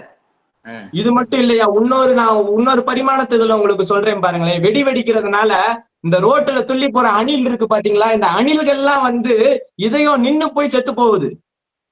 ஆதாரம் இருக்கு இதுக்கெல்லாம், வேணா கூகுள்ல தேடி பாருங்க. இதயம் நின்னு போகுது. சிட்டுக்குருவி, மைனா இதெல்லாம் காணாம போகுது. பொல்யூஷன் ஆகுது. காற்று மாசுபடுது. காற்று மாசுபட்டு மழை வர்றது தடுக்கப்படுது. காற்று மாசுனால டெல்லியில பாருங்க மூச்சே விட முடியல. இந்த வருஷம் தான் நம்ம தீபாவளி கொஞ்சம் வெடி வெடிச்சுக்கலாம்னு சொல்லியிருக்காங்க டெல்லியில. அது ஏன்னு சொன்னாங்கன்னு எனக்கு இன்ன வரைக்கும் புரியல. 2 நிமிடம் நிறைவாக சொல்லுங்க. அதான் நடுவரையா, கடைசியாக நான் சொல்வது என்னவென்றால், செலவு பண்ணுங்க, ஆனா ஆடம்பரம் பண்ணாதீங்க. நாங்க வந்து செலவுக்கு எதிரானவர்கள் கிடையாது. டெய்லி சாப்பிடணும்னா கூட அப்பாவும் அம்மாவும் 3 வேளை சாப்பாட்டுக்கு செலவு பண்ணி தான் ஆகணும். பண்டிகை நாளுன்றப்ப டெய்லி செலவு பண்றதோட ஒரு 1000 ரூபாய் 2000 ரூபாய் சேர்த்து செலவு பண்ணுவாங்க. அது உண்மைதான். அதை நாங்க வந்து வேணாம்னு சொல்லல. ஆனா ஆடம்பரம் பண்றது 500 ரூபாய் 700 ரூபாய் 1000 ரூபாய்க்கு வாங்குற செருப்பு 5000 ரூபாய்க்கு வாங்குறது, 100 ரூபாய் 500 ரூபாய் 1000 ரூபான்னு வாங்குற பட்டாசு 5000 ரூபாய் 10000 ரூபான்னு வாங்கி வெடிக்கிறது, அடுத்த வீட்டுல நிறைய குப்பையை பொண்ணு வெடிக்கிறது, இதெல்லாம் யோசிக்கலன்னா கூட பல விலங்குகள் பாதிக்கப்படும், காற்று மாசுபடும் தெரியாம யோசிக்காம இதெல்லாம் பண்ணி வெடிக்கிற வேலைகள், இந்த ஆடம்பர வேலைகள் வேணாம். பண்பாட்டை காப்பாற்றணும்னு நினைக்கிறவங்க போய் ஜல்லிக்கட்டு விளையாடுங்க, காளை அடக்குங்க, இந்த அட்லீஸ்ட் ஒரு காலமாடையாவது வளர்த்து அலங்காநல்லூர்ல போய் வாடி வாசல திறந்து விடுங்க. திறந்து விடுங்கய்யா போய் எதிரணிலாம். அவ்வளவுதான் நடுவர் ஐயா. தந்தொருளிய வாய்ப்புக்கு நன்றி கூறி விடைபெறுகிறேன். நன்றி, வணக்கம். சிறப்பு சிறப்பு. நம்முடைய தோழர் யூரா அவர்கள் சிறப்பாக தன்னுடைய வாதங்களை எடுத்து வைத்தார். எதிரணியினர் கிடுக்குப்பிடி கல்வி போட்டா அந்த கிடுக்குப்பிடிக்கு இவரு ஒரு கிடுக்குப்பிடி போட்டாரியா. இங்க பண்டிகை காலங்கள்ல செலவு பண்ணுங்க, அதான் ஆடம்பரத்துக்காக செலவு பண்ணாதீங்கன்னு கேட்டாரியா கேள்வி. 500 ரூபாய் செருப்பு 5000 ரூபாய் கொடுத்து ரீல்ஸுக்காக வாங்குறான். என்னடான்னு கேட்டா தீபாவளி போஸ்ட் அப்படின்னு சொல்லிடலாம் அப்படின்னு கேட்கிறாரியா. இப்ப பண்பாட்டை காப்பாற்றணும் அதுக்காக பண்டிகையை கொண்டாடுறோம்னு சொல்றீங்களே, போய் ஜல்லிக்கட்டு களத்துல நின்று காளையை அடக்குங்க அப்படின்னு கேட்கிறாரியா எதிரணியை பார்த்து.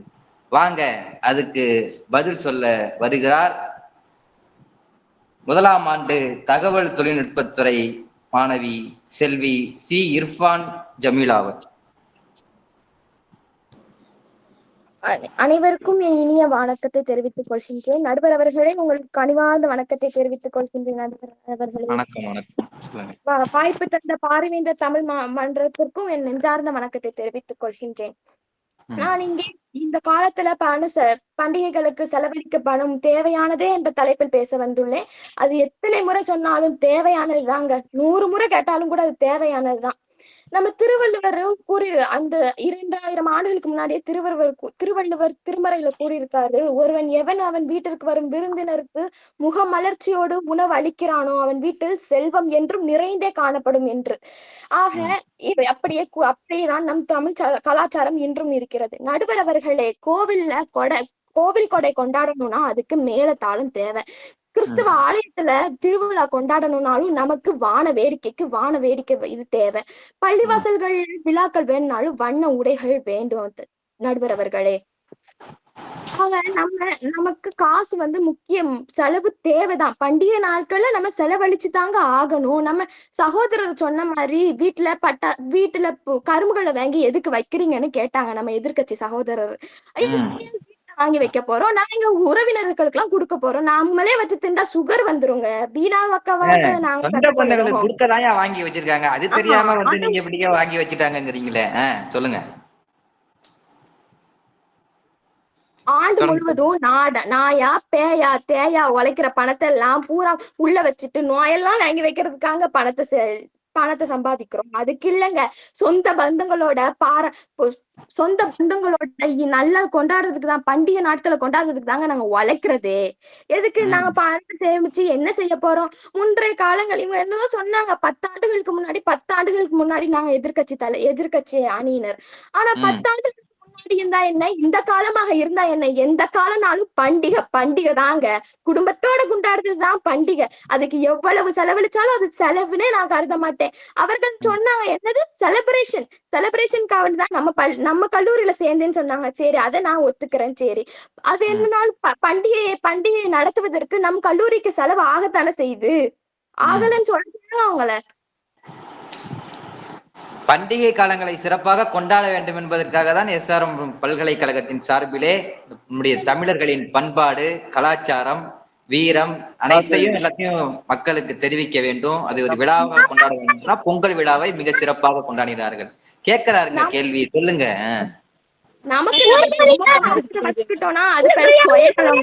நம்ம சம்பாதிக்க பணத்தை நமக்கு சுத்தா இருக்கும், நம்ம உறவுல இருக்கும், நமக்கு ஊர்ல இருக்க கஷ்டப்பட்டவங்களுக்கும் இனிப்பு நம்ம ஒண்ணு ஏழை ஆக போறது இல்லையாங்க. ஏசி வாஷிங் மிஷின் ஆஃபர் வருதுங்காங்க. நமக்கு தேவையானது வாங்குறதுக்கு ஒண்ணு பண்டிகை இல்லைங்க. நமக்கு தேவையானது எப்பனாலும் வாங்கிக்கலாம். பண்டிகைக்கான செலவு மத்தவங்களுக்கு நம்ம எப்படி மத்தவங்களுக்கு பண்டிகை நம்ம எடுத்து காட்டுறோங்கிறதுல தாங்க இருக்கு. மற்றவங்களை மகிழ்ச்சி படுத்துறதுலயே பண்டிகையோட சந்தோஷமே இருக்குது. அது தெரியாம என்னையா அப்படி வந்து உட்காந்துருக்கீங்க? எதிர நீங்க பார்த்து கேட்கிறாருங்க. தொடர்ந்து கூட்டத்துல பேசும்போது பட்டாசு தொழில நம்ம வாங்கலாம் விட்டுட்டு போயிருவாங்கங்காங்க. பட்டாசு தொழில் அவங்களோட கலாச்சாரம், அவங்களோட பண்பாடு, அது அவங்க பண்ணிதான் ஆகணும். அவங்க பண்ணுறதே நமக்காண்டிதாங்க. அவங்க ஒரு மகிழ்ச்சியோட பண்ணுதாங்க. ஒரு ஆண்டு முழுவதும் அவங்க பட்டாசு தொழிற்சாலைகள்ல வியாபாரம் இருக்கதான் செய்யும். ஆனா தீபாவளி திருநாளுக்காக வேண்டி அவங்க ஏராளமான பொருட்களை சேமிச்சு வைப்பாங்க. அது மூலியமா அவங்களுக்கு எவ்வளவு வருமானம் கிடைக்கும். அந்த நேரத்துல அவங்களுக்கு நம்ம தாங்க மகிழ்ச்சியை கொடுக்கும். இது தெரியாம அதை விட்டுட்டு போயிருவாங்கன்னா நம்ம என்னங்க அவங்களோட பாரம்பரியத்தை நம்ம எதுக்குங்க கெடுக்கணும்? தேவையில்லாத சொல்றாங்க. தங்களோட உயிரை பணயம் வைத்து நம்முடைய மகிழ்ச்சிக்காக பட்டாசு ஆலையிலே பட்டாசுகளை உற்பத்தி செய்கிற தொழிலாளர்களை அவங்களை மகிழ்ச்சி படுத்தணும்னா நீங்க பட்டாசை வாங்கினாயா மகிழ்ச்சி படுத்த முடியும் அப்படின்னு கேட்கிறாங்க. இந்த நேரத்திலே பட்டாசு தொழிற்சாலையிலே வேலை செய்து தங்களுடைய உயிரையும் பணயம் வைத்து நம்மை மகிழ்ச்சி ஊட்டுகிற அந்த பட்டாசு தொழிலாளர்களை எல்லாம் வணங்க வேண்டியது நம்முடைய ஒரு கடமை என்பதை சொல்லி தொடர்ந்து பேசும். முன்றைய காலத்துல எல்லாம் நம்ம சொந்தக்காரங்க வீட்டுல எல்லாரும் ஒன்னா உட்கார்ந்து எவ்வளவு பிரச்சனை இருந்தாலும் அந்த பிரச்சனையை பண்டிகை நாட்கள்ல தீர்த்துருவாங்க. ஆனா இவங்க சொல்லுற மாதிரி வாட்ஸ்அப்ல எத்தனை பேர் அனுப்பலங்கீங்க? வாட்ஸ்அப்ல எதுக்குங்க நீங்க அனுப்பணும்? உங்களை மாதிரி நாங்க செலவுன்னு நினைச்சா நாங்க அனுப்ப போறோம். நாங்க செலவுனே நினைக்கலையே. நாங்க அதை கட்டாயம் நாங்க பண்ணி ஆகணும்னு நினைக்கிறோம். உறவினர்களோட கொண்டாடுறதுக்காக வேண்டிதான் நாங்க பண்டிகையை கொண்டாடவே செய்யறோம். உங்களை மாதிரி நாங்க ஒன்னும் பண்டிகைகளை உறவுகளோட நீங்க கொண்டாடணும்னு சொல்லிட்டீங்கல்ல, அந்த மாதிரி நாங்களும் உறவுகளோட கொண்டாடுறதுக்காக செலவுங்கோம். தேவையில்லாத செலவை நாங்க பண்றோம்னு சொல்லவே இல்லையே. எதுக்குங்க 6000 ரூபாய் கிராக்ஸ்? நாங்க 6000 ரூபாய் கிராக்ஸ் வாங்கணும்னு உங்ககிட்ட சொன்னோமா? இல்ல நீங்க எல்லாம் சொல்றீங்க நாங்க இதெல்லாம் செலவுன்னு. இல்ல அவர் நண்பர் யாரோ வாங்கியிருக்காரா அதுவும் சொன்னார். சொல்லுங்க. இப்படி நம்மளோட இப்பெல்லாம் இந்த எதிரணிக்காரங்க கொஞ்சம் சுயநலமா யோசிப்பாங்கன்னு நினைக்கிறேன். அவங்க நான் என்னோட கருத்துல சொல்றேன், நான் தவறா சொல்றேன்னு நீங்க நினைக்க வேணாம். தொடர்ந்து பேசுங்க. அந்த காலத்துல இருந்த மாதிரி இந்த காலத்துல என்னைக்காவது எல்லாரும் சொந்தக்காரங்க வீட்டுக்கு போறாங்க. நம்ம எதிர்கண்ணிக்காரங்கிட்டே நம்ம கேட்போம், சொந்தக்காரங்க வீட்டுல போய் தீபாவளி பண்டிகைகளை கொண்டாடுறாங்கன்னு கேளுங்க. கொண்டாடுறீங்களா இல்லையாம சொல்லுங்க. அதான் இப்படிதான் இந்த காலத்துல சுயநலத்துக்காக நம்ம பண்பாட்டையே நம்ம மறந்துட்டு வந்துட்டோங்க. அதே மாதிரி நம்ம இந்த பண்பாட்டு கலாச்சார ஒரு வெளிநாட்டில் இருக்கக்கூடியவர் கூட அந்த பண்டிகை நாட்கள்ல வீட்டிற்கு செலவழித்து வருகிறார் என்றாலும் அது செலவல்ல, அவர் நம்மை உற்சாகப்படுத்துவதற்காகவே வருகிறார் என்றும் உற்சாகம் பண்டிகைகளில் மனமூர்ச்சி எல்லாமே முடிந்து விடுகிறது. பண்டிகைக்கு செலவழிப்பத ஒரு துளி கூட நம்ம செலவுன்னு நினைக்க கூடாது. ஊரோடு சேர்ந்து இழுத்தாதான் அது பேரு தேர். 4 பேருக்கு சோறு போட்டாதாங்க அது பேரு திருவிழா பண்டிகை. கேக்குறாருங்க கேள்வி. ஊரே சேர்ந்து இழுத்தாதான் தேரு நவுரும். ஒருத்தவங்க இழுத்தா தேர் சக்கரம் கூட அசையாது. சொல்லுங்க, பதில சொல்லுங்க. கூட பிறந்த அக்கா தங்கச்சி சொந்தக்காரங்களுக்கு பொருட்களை வாங்கி கொடுக்கறதுல ஒண்ணும் நம்ம ஏழையாயிர போறது இல்ல. நாங்க என்ன உங்க ஆப்பிள் ஐபோனை அவங்க சொந்தக்காரங்களுக்கு வாங்கி கொடுக்க சொல்லுங்க. ஒரு 1/2 கிலோ ஆப்பிள் அவங்களுக்கு வாங்கிட்டு போய் கொடுத்தாலே அவங்க மனசுல இருக்க சந்தோஷத்துக்கு அளவே இல்ல. 1/2 கிலோ ஆப்பிள் வாங்கி கொடுத்தா என்னங்க வரப்போகுது? யூரா அவர்களே, 1/2 கிலோ ஆப்பிள வாங்கி கொடுங்க, எல்லாரையும் சந்தோஷப்படுத்துங்க பண்டிகை காலத்துல. அது ஒரு பெரிய செலவாயிட போகுது. சொல்லுங்க. என்னைக்கு பண்டிகைக்கு செலவழிக்கிறத செலவுனே சொல்லாதீங்க. சொன்னீங்கன்னா அப்புறம் அவ்வளவுதான் பாத்துக்கோங்க. பண்டிகைக்கு கட்டாயம் நம்ம செலவழிச்சுதான் ஆகணும். அதுக்காக தான் பண்டிகையே இருக்கிறது. ஏன் நீங்க சாதாரண நாட்கள்ல மட்டும் இணைய வழியா அதை ஆர்டர் கொடுக்கேன் இதை ஆர்டர் கொடுக்கேன்னு ஆர்டர் பண்ணி வாங்கவே மாட்டீங்க? வாங்கத்தானே செய்வீங்க. வாங்கி நீங்க சாப்பிடல, பண்டிகை காலத்துல வாங்கி சாப்பிடுறதுதான் தெரியுதா? சொல்லுங்க. எல்லா நாட்கள்லும் வாங்குறீங்க. அப்போ காசு சேமிச்சு வைங்க. சேமிச்சு வச்சு அது பண்டிகை நாட்களுக்கு யூஸ் பண்ணுங்க. எதுக்கு நீங்க தேவையில்லாம மிக்க நாட்கள் எல்லாம் உபயோகப்படுத்துறீங்க? இன்னும் நிறைய இருக்கு. இது மாதிரி செலவுகள் எல்லாம் செலவுன்னு பண்டிகைக்கு செலவழிக்கிறது என்று செலவுன்னு நம்ம சொல்லிட்டு வந்துடாதீங்க. அது நமக்காக செய்தது, அது செலவே இல்லை. ஏன் நம்மளை நம்பி இப்போ நம்முடைய அண்ணன் என் அணி சகோதரர் கூறியது போல ஒவ்வொரு தொழிலும் ஒன்னொன்றை சார்ந்துதான் இருக்கிறாங்க. இப்ப விவசாய தொழில் செய்யறவங்க கரும்புகளை விளைவிச்சு பொங்கல் திருநாளுக்காக வேண்டி காத்திருக்காங்க. இப்ப சிவகாசியில இருக்கக்கூடிய பட்டாசு தொழிலாளர்கள் பட்டாசு விற்பனைக்காக தீபாவளியை முன்னிட்டு நோக்கிதான் இருக்கிறார்கள். இப்படி பண்டிகைகளை நோக்கிதான் தொழிலாளர்கள் எல்லாமே எதிர்பார்த்து இருக்காங்க. அதை விட்டுப்பட்டு நாங்க பண்டிகைக்கு அதை செலவு பண்ண மாட்டோம், இதை செலவு பண்ண மாட்டோம்னா ஏன் சிறு முதல் பெரிய கடைகள் வரையிலையும் அவங்களோட இறக்குமதி அதிகரிப்பு பண்ணிருப்பாங்க பண்டிகை நாட்கள்ல. ஏன் நம்ம எல்லாம் போய் அதை எடுத்து மகிழணுங்கிறதுக்காக வேண்டிதான். நடுவர் அவர்களே பார்த்து நீங்கள் தீர்ப்பை கூற வேண்டும் என்று நான் எண்ணுகிறேன். எங்கள் அணி சரியான பாயிண்ட்ஸ் மட்டுமே நாங்கள் முன்வைக்கிறோம் என்று நான் நம்புகிறேன். எதிரணிக்காரர்கள் தேவையில்லாததை கூறுவதாக நான் எண்ணுகிறேன். ஆக சுயநலம் இல்லாமல் நாம் வாழ்வோம், கூடி வாழ்ந்தால் கோடி நன்மை என்று கூறி நான் வாய்ப்பு தந்த நல்லுள்ளங்களுக்கு நன்றி கூறி விடைபெறுகிறேன். சிறப்பு சிறப்பு. கூடி வாழ்ந்தால் கோடி நன்மை. எல்லாரும் சந்தோஷமா இருக்கணும்யா, எல்லாரும் மகிழ்ச்சியா இருக்கணும், நம்மளும் மகிழ்ச்சியா இருக்கணும் அப்படிங்கிறதுக்கு தானே பண்டிகை காலங்கள்ல செலவு பண்றோம் அப்படின்னு கேட்டாங்க. பணத்தெல்லாம் சேமிச்சு வச்சு என்ன பண்ண போறீங்க? என்ன கொன்று வந்தோம், எதை கொன்று போக போறோம்? இருக்கிற காலத்திலே மகிழ்ச்சியாக அதனை செலவு பண்ணி பண்டிகை காலங்களை கொண்டாடுங்கள் ஐயா. ஏன்யா இப்படி செலவாகுது, இதெல்லாம் தேவையில்லாத செலவுன்னு சொல்றீங்க அப்படின்னு எதிரணியை பார்த்து கேட்டிருக்காங்க. அதுக்கு பதில் சொல்ல வேண்டும். இன்றைய கால பண்டிகை செலவுகள் தேவையற்றதே அப்படின்னு பேசுவதற்காக செல்வி ஹரிணி ஜனார்தனன் 2ஆம் ஆண்டு தரவு அறிவியல் துறை அவர்களை அன்போடு அழைக்கிறேன். முக்கனியே முப்பாலே மூவாத முத்தமிழான என் அன்னை மொழியை வணங்கி அவையோர் அனைவருக்கும் என் முத்தான முதற்கண் வணக்கத்தை கொத்தாக தெரிவித்துக் கொள்கிறேன். நடுவர் அவர்களே வணக்கம். வணக்கம். நான் பண்டிகை செலவு தேவையற்றது அப்படின்னு பேச வந்திருக்கேன். இப்போ பண்டிகை செலவு எல்லாம் பாத்தீங்கன்னா எப்படி தேவையானது சொல்றாங்கன்னு எனக்கு ஆப்போசிட்ல இருக்கலாம் சுத்தமா புரியல. கடன் வாங்குறது பெரிய ஆடம்பர செலவு. இப்போ எதிர் வீட்டுல இருக்காங்க, போறாங்க, அவங்க 3000 ரூபாய்க்கு புடவை வாங்கிருக்காங்கன்னா அவங்க 3000 ரூபாய்க்கு புடவை வாங்கிட்டாங்கப்பா, நம்ம 6000 ரூபாய்க்கு வாங்கணும்னு ஒரு ஆடம்பரமா வாழ்றது. ஒரு கடைக்கு போறாங்க, ஃபர்ஸ்ட் எல்லாம் பர்ஸ்ல காசு இருந்தாதான் அதை பார்த்துட்டு தான் துணியை வாங்குவாங்க. இப்போ துணி வாங்கிதான் காசு இருக்கா இல்லையான்னு பாக்குறாங்க. வாங்கிட்டு 10,000 ரூபாய் ஆயிடுச்சா, ஐயோ காசு இல்லையா, உடனே கிரெடிட் கார்டு எடுக்க வேண்டியது, ஸ்வைப் பண்ண வேண்டியது, ஸ்வைப் பண்ணிட்டு அதுல கடன் வாங்க வேண்டியது, அந்த கடனை கட்டி நாக்கு தள்ளி சாக வேண்டியது. அதுதான் இப்ப பாருங்க. எதிரணியினரே, பரிசுல பணம் இருக்கான்னு முதல்ல பாருங்க ஐயா. பணம் இல்லாமலே பொருளை வாங்கிட்டு தடுமாறாதீங்க ஐயா கேட்கிறாரு. சொல்லுங்க. ஃபர்ஸ்ட் எல்லாம் பட்டாசு கேட்டதான் எல்லாருமே ஓடுவாங்க. இப்ப எல்லாம் பட்டாசு ரேட்டை கேட்டாலும் எல்லாம் ஓடுறாங்க. அந்த அளவுக்கு பட்டாசு ரேட் எல்லாமே அதிகமாயிருக்கு. அவங்க சொல்றாங்க இந்த மாதிரி தொழிலாளர்கள் எல்லாமே அவங்களும் கொண்டாடணும் இல்லையா, அவங்களுக்கு எல்லாம் காசு வரணும் இல்லையா, அதனாலதான் நாங்க செலவு பண்றோம்னு சொல்றாங்க. இருக்கிறவங்க செலவு பண்ணலாம். ஏற்கனவே நீங்க இஎம்ஐ இருக்கு, கடன் இருக்கு, ஏசிக்கு ஒரு இஎம்ஐ, ஒரு வாஷிங் மிஷினுக்கு ஒரு இஎம்ஐ, காருக்கு ஒரு இஎம்ஐ ஏற்கனவே வாங்கிட்டு இஎம்ஐ கட்டிட்டு இருக்கீங்க.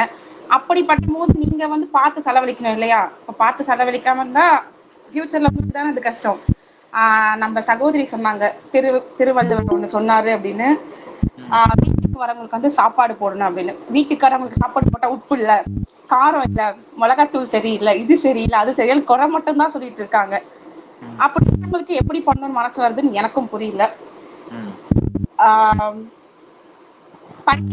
எல்லாம் கூடி உட்காந்து பேசினா பிரச்சனை எல்லாம் சால்வ் ஆயிடும் அப்படின்னு சொன்னாங்க எதிரணியில பேசும்போது. எங்க சால்வ், இன்னும் அதிகமா தான் பிரச்சனை வருது. என்ன பொறுத்த வரைக்கும் பிரச்சனை அதிகமா தான் வருது. ஒரு வெடி வெடிச்சுன்னா எழுத வீட்டுக்காரன் யாரா வெடி வெடிச்சுட்டு இருக்க இன்னும் அப்படின்னு தானே கேக்குறான். வெடி வெடிக்கிறேன்னு சிரிக்கலையே, மகிழலையே கேக்குறாங்க. மத்தவங்களை மகிழ்ச்சி படுத்துறது தப்பு இல்லை, ஆனா அந்த நம்ம மகிழ்ச்சி படுத்துறோம்னு கடைசியில இல்லாம போறது எந்த விதத்துல எனக்கு ஒண்ணு புரியல. அதனால பார்த்து செலவழிக்கணும். செலவழிக்கிறதுன்னு அவங்க எல்லாத்தையுமே ஃபேரா பேச நினைச்சிட்டு இருக்காங்க. எதுவுமே வீண் செலவாதான் இருக்கு. பட்டாசு வாங்குறது வீண் செலவு தான். 300 ரூபாய்க்கு எடுத்து 3000 ரூபாய்க்கு எடுத்துட்டு இருக்காங்க. இப்போ எழுத வீட்டுக்காரங்க 3000 ரூபாய்க்கு எடுக்கிறாங்களா, நம்ம 6000 ரூபாய்க்கு எடுக்கணும். ஆடம்பரம், எல்லாத்துலயும் ஆடம்பரம். நீங்க ஒரு ஷூ வாங்குறீங்க, நாங்க 2000 ரூபாய்க்கு ஷூ வாங்கணும், எல்லாத்துலயும் ஆடம்பரம். எங்க அணில சொன்னாரு இந்த மாதிரி கிராக்ஸ்லாம் வாங்குறாங்க அப்படின்னா அது ஆக்சுவலாக உண்மை. நானே வந்து என்னோட ஃப்ரெண்ட்ஸ்லாம் சொல்லி கேள்விப்பட்டிருக்கேன். ஒரு 2000 எல்லாத்துலயுமே ஆடம்பரம் வந்து கடன்ல போய் முடியுது. பண்டிகைன்றது எல்லாரும் ஒண்ணு கூடி நம்ம மகிழ்ச்சியா இருக்கிறதுக்காகவும் நம்ம சந்தோஷமா இருக்கிறதுக்காகவும் நன்றி கூறுறதுக்காகவும் மட்டும்தான் இருக்கு. அது எப்படி மாறிடுச்சுன்னா கடன் வாங்கி அதுக்கப்புறம் கட்டுறதுக்கு நாக்க தள்ளி அது மகிழ்ச்சியா இல்லாம அப்படி இப்ப பண்டிகைக்கான அர்த்தமே இங்க வேற மாதிரி ஆகுன்ற போது எதை நினைச்சு இவங்க பண்டிகைன்னு சொல்லி கொண்டாடுறாங்கன்னு எனக்கு தெரியல. சோ என்ன பொறுத்த பண்டிகை கொண்டாடுறது வந்து தேவையற்ற செலவு. தேவையில்ல செலவுன்றது நீங்க சாப்பாடுக்கு வாங்குறது, தேவையில்லாம ட்ரெஸ்ஸை வாங்கி வேஸ்ட் பண்றது, அப்புறம் இந்த மத்த பொருள் வாங்கி வேஸ்ட் பண்றது, இந்த ஆஃபர்னு அதுல வாங்கி வேஸ்ட் பண்றது, அதை தான் நாங்க சொல்றோம் தேவையற்றது அப்படின்னு. ஸோ பண்டிகையோட செலவு தேவையற்றதுன்னு சொல்லி எனக்கு வாய்ப்பளித்ததுக்கு ரொம்ப நன்றி. சிறப்பு சிறப்பு. ஒரு நாள் சந்தோஷமா இருக்கிறதுக்கு வருஷம் ஃபுல்லா ஏன் கஷ்டப்படுறீங்க? வந்து தேவையான செலவு பண்ணுங்க, செலவுலாம் தேவையில்லாத செலவு அப்படின்னு சொன்னாங்க.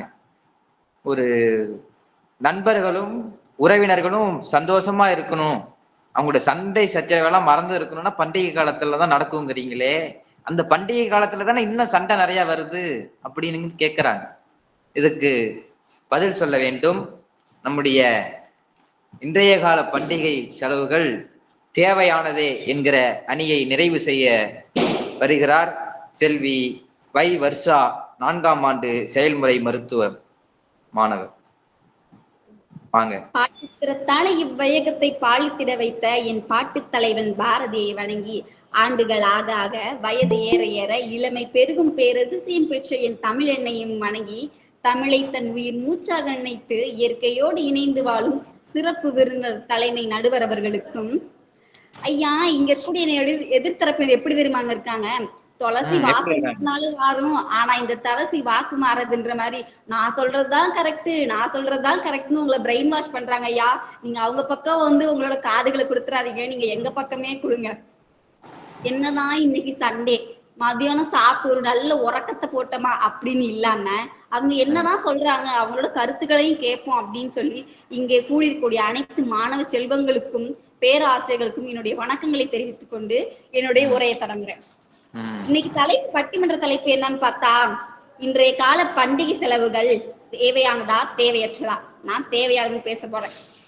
என்னோட எதிர்த்தரப்பு வாதத்தினர் ஒரு தம்பி நல்லா பேசினாங்க. 400 ரூபாய்க்கு நான் ஸ்னாப்சாட்ல கட்டி ஒரு விளக்கு வச்ச மாதிரி ஒரு படம் எடுத்தேன், அதுக்கு நான் அவரை கேட்கிறேன், நீ ஏன் 400 ரூபாய் கொடுத்து போட்டோ எடுக்கிற, நீ இன்னும் ஒரு 100 ரூபாய் கூட போட்டு உன் சொந்த ஊருக்கே போய் உன் அம்மா அப்பா பாரு, அங்க நெஜ விளக்குலயே கையை வச்சு போட்டோ எடுயா, இதுக்கெல்லாம் காசு தானங்க ஏத்துங்க ஐயா, ஏன் போன்ல ஏத்துறீங்க விளக்க? கேக்குறாரு கேள்வி, சொல்லுங்க. அவரு சொன்னாரு இப்பெல்லாம் எல்லாரும் 10,000 ஸ்வீட் பாக்ஸ் 12,000 ஸ்வீட் பாக்ஸ் வீட்டுல அடுக்கி வைக்கிறாங்க அப்படின்னு. நான் சொல்றேன், ஒருவேளை அவர் பார்ட் டைமா வந்து படிச்சு முடிச்சுட்டு பார்ட் டைமா ஸ்வீட் கடையில எது வேலை பாப்பாரு போல இருக்கு, அதனால உங்க வீட்டுல அவ்வளவு ஸ்வீட் பாக்ஸ் இருக்க மாட்டேங்க. எங்க வீட்டுல அவ்வளவு ஸ்வீட் பாக்ஸ் இல்லையா, இருந்தாலும் நான் என்னோட உற்றார் உறவினர் சொந்தக்காரங்கள்லாம் கொடுத்து மகிழ்வேங்கய்யா. ஒரு பண்டிகையோட நோக்கமே மத்தவங்களுக்கு கொடுத்து மகிழ்வி, அதுல இருந்து நீயும் மகிழ்வி, அதுதானங்க ஐயா வந்து ஒரு பண்டிகையோட நோக்கமே. அவரு சொன்னாரு, நீங்க வந்து எப்பயுமே சந்தோஷமா இருங்க, ஏன் ஒரு நாள் மட்டும் சந்தோஷமா இருக்கீங்க.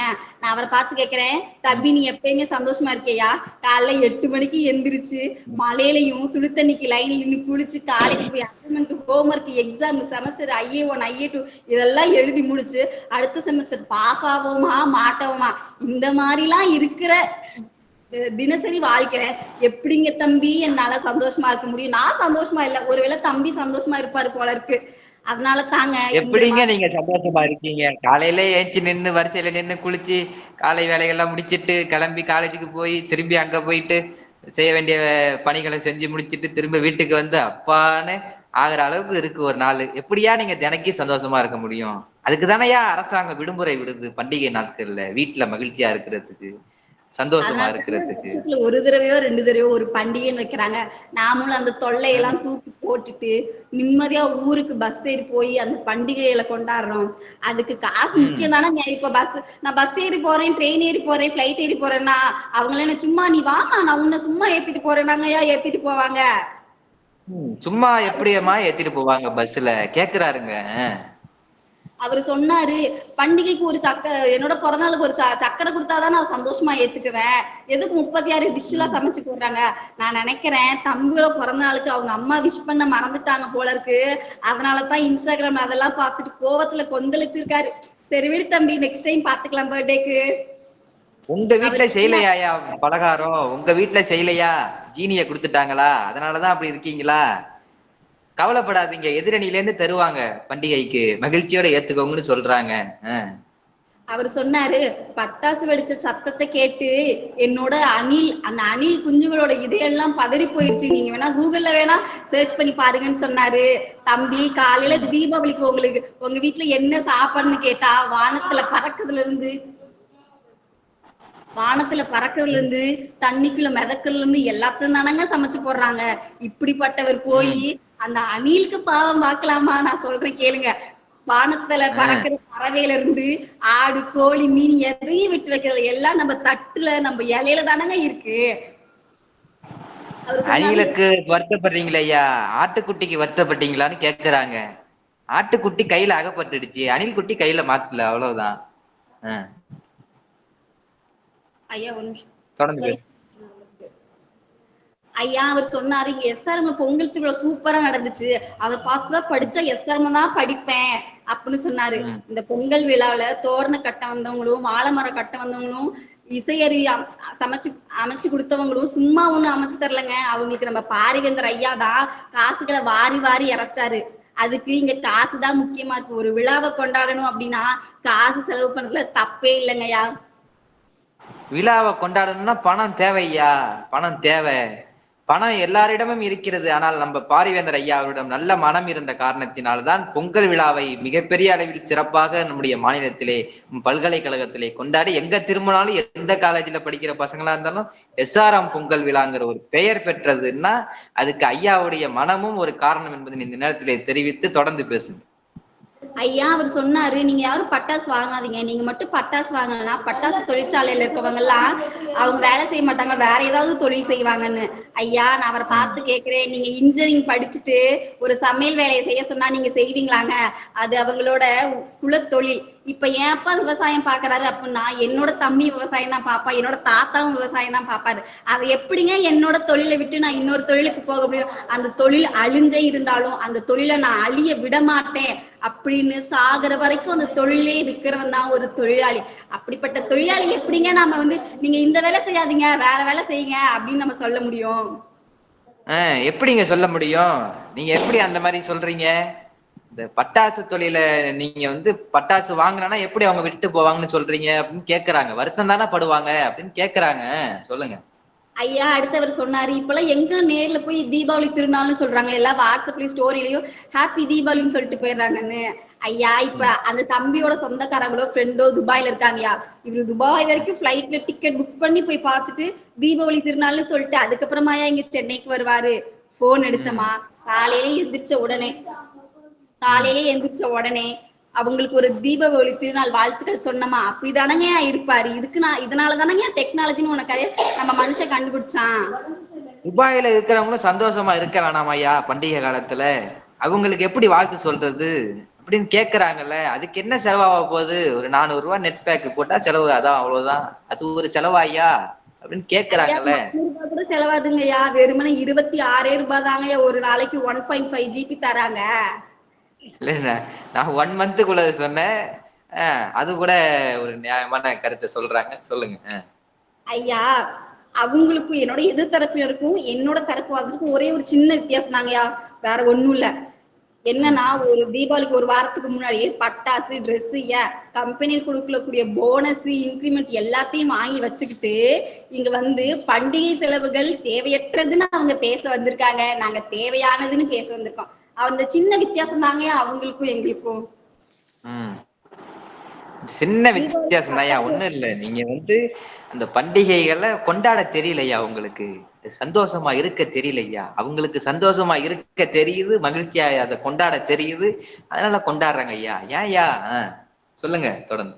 தீபாவளிக்கு பட்டாசு வாங்கி கொடுத்தா செலவாகிருமோ, இல்ல புது துணி எடுத்து கொடுத்தா செலவாகிருமோ, அப்படி கஞ்சத்தனமா செலவு பண்ற அவங்களுக்கு அது தேவையற்றதாதான் இருக்கும். தான் குடும்பத்தோட சந்தோஷத்துக்காகவும் தான் குடும்பத்தோட மன நிம்மதிக்காகவும் செலவு செய்யற எங்களுக்கு அந்த பண்டிகை செலவுகள் தேவையானதாங்க இருக்கும். எல்லாமே சந்தோஷத்துக்கு தாங்க. எதிரணியில இருப்பவங்களை பார்த்து சொல்றாங்க, கேளுங்க, எல்லாமே சந்தோஷத்துக்காக தான் செலவுகள், இந்த சந்தோஷத்தை பெறுவதற்காக தான். நடுவர்களே உங்களுக்கு சொல்றேன், காலையில எந்திரிச்சு ஓடுற ரயிலை விட வேகமா ஓடி morning shift, day shift, night shift, evening shift எல்லா ஷிஃப்டையும் கஷ்டப்பட்டு ஓடுற ரயிலை விட ஓடி வேகமா ஒரு மனுஷன் எதுக்குங்க செய்யறான்? இந்த காலத்துல வருஷத்துல வரக்கூடிய அந்த ஒரே ஒரு பண்டிகை கொண்டாடுறதுக்கு நம்ம கிட்ட காசு வேணும், அதுக்கு நம்ம செலவு செய்யணும் அப்படின்றதுக்காக தானங்க ஓடுறான். அப்படிப்பட்ட அந்த பண்டிகை செலவுகள் இவங்க தேவையில்லைன்னு எப்படி பேசுறாங்கன்னு எனக்கு தெரியல. நீங்களே கொண்டு கேட்டு சொல்லுங்க நடுவர்களே.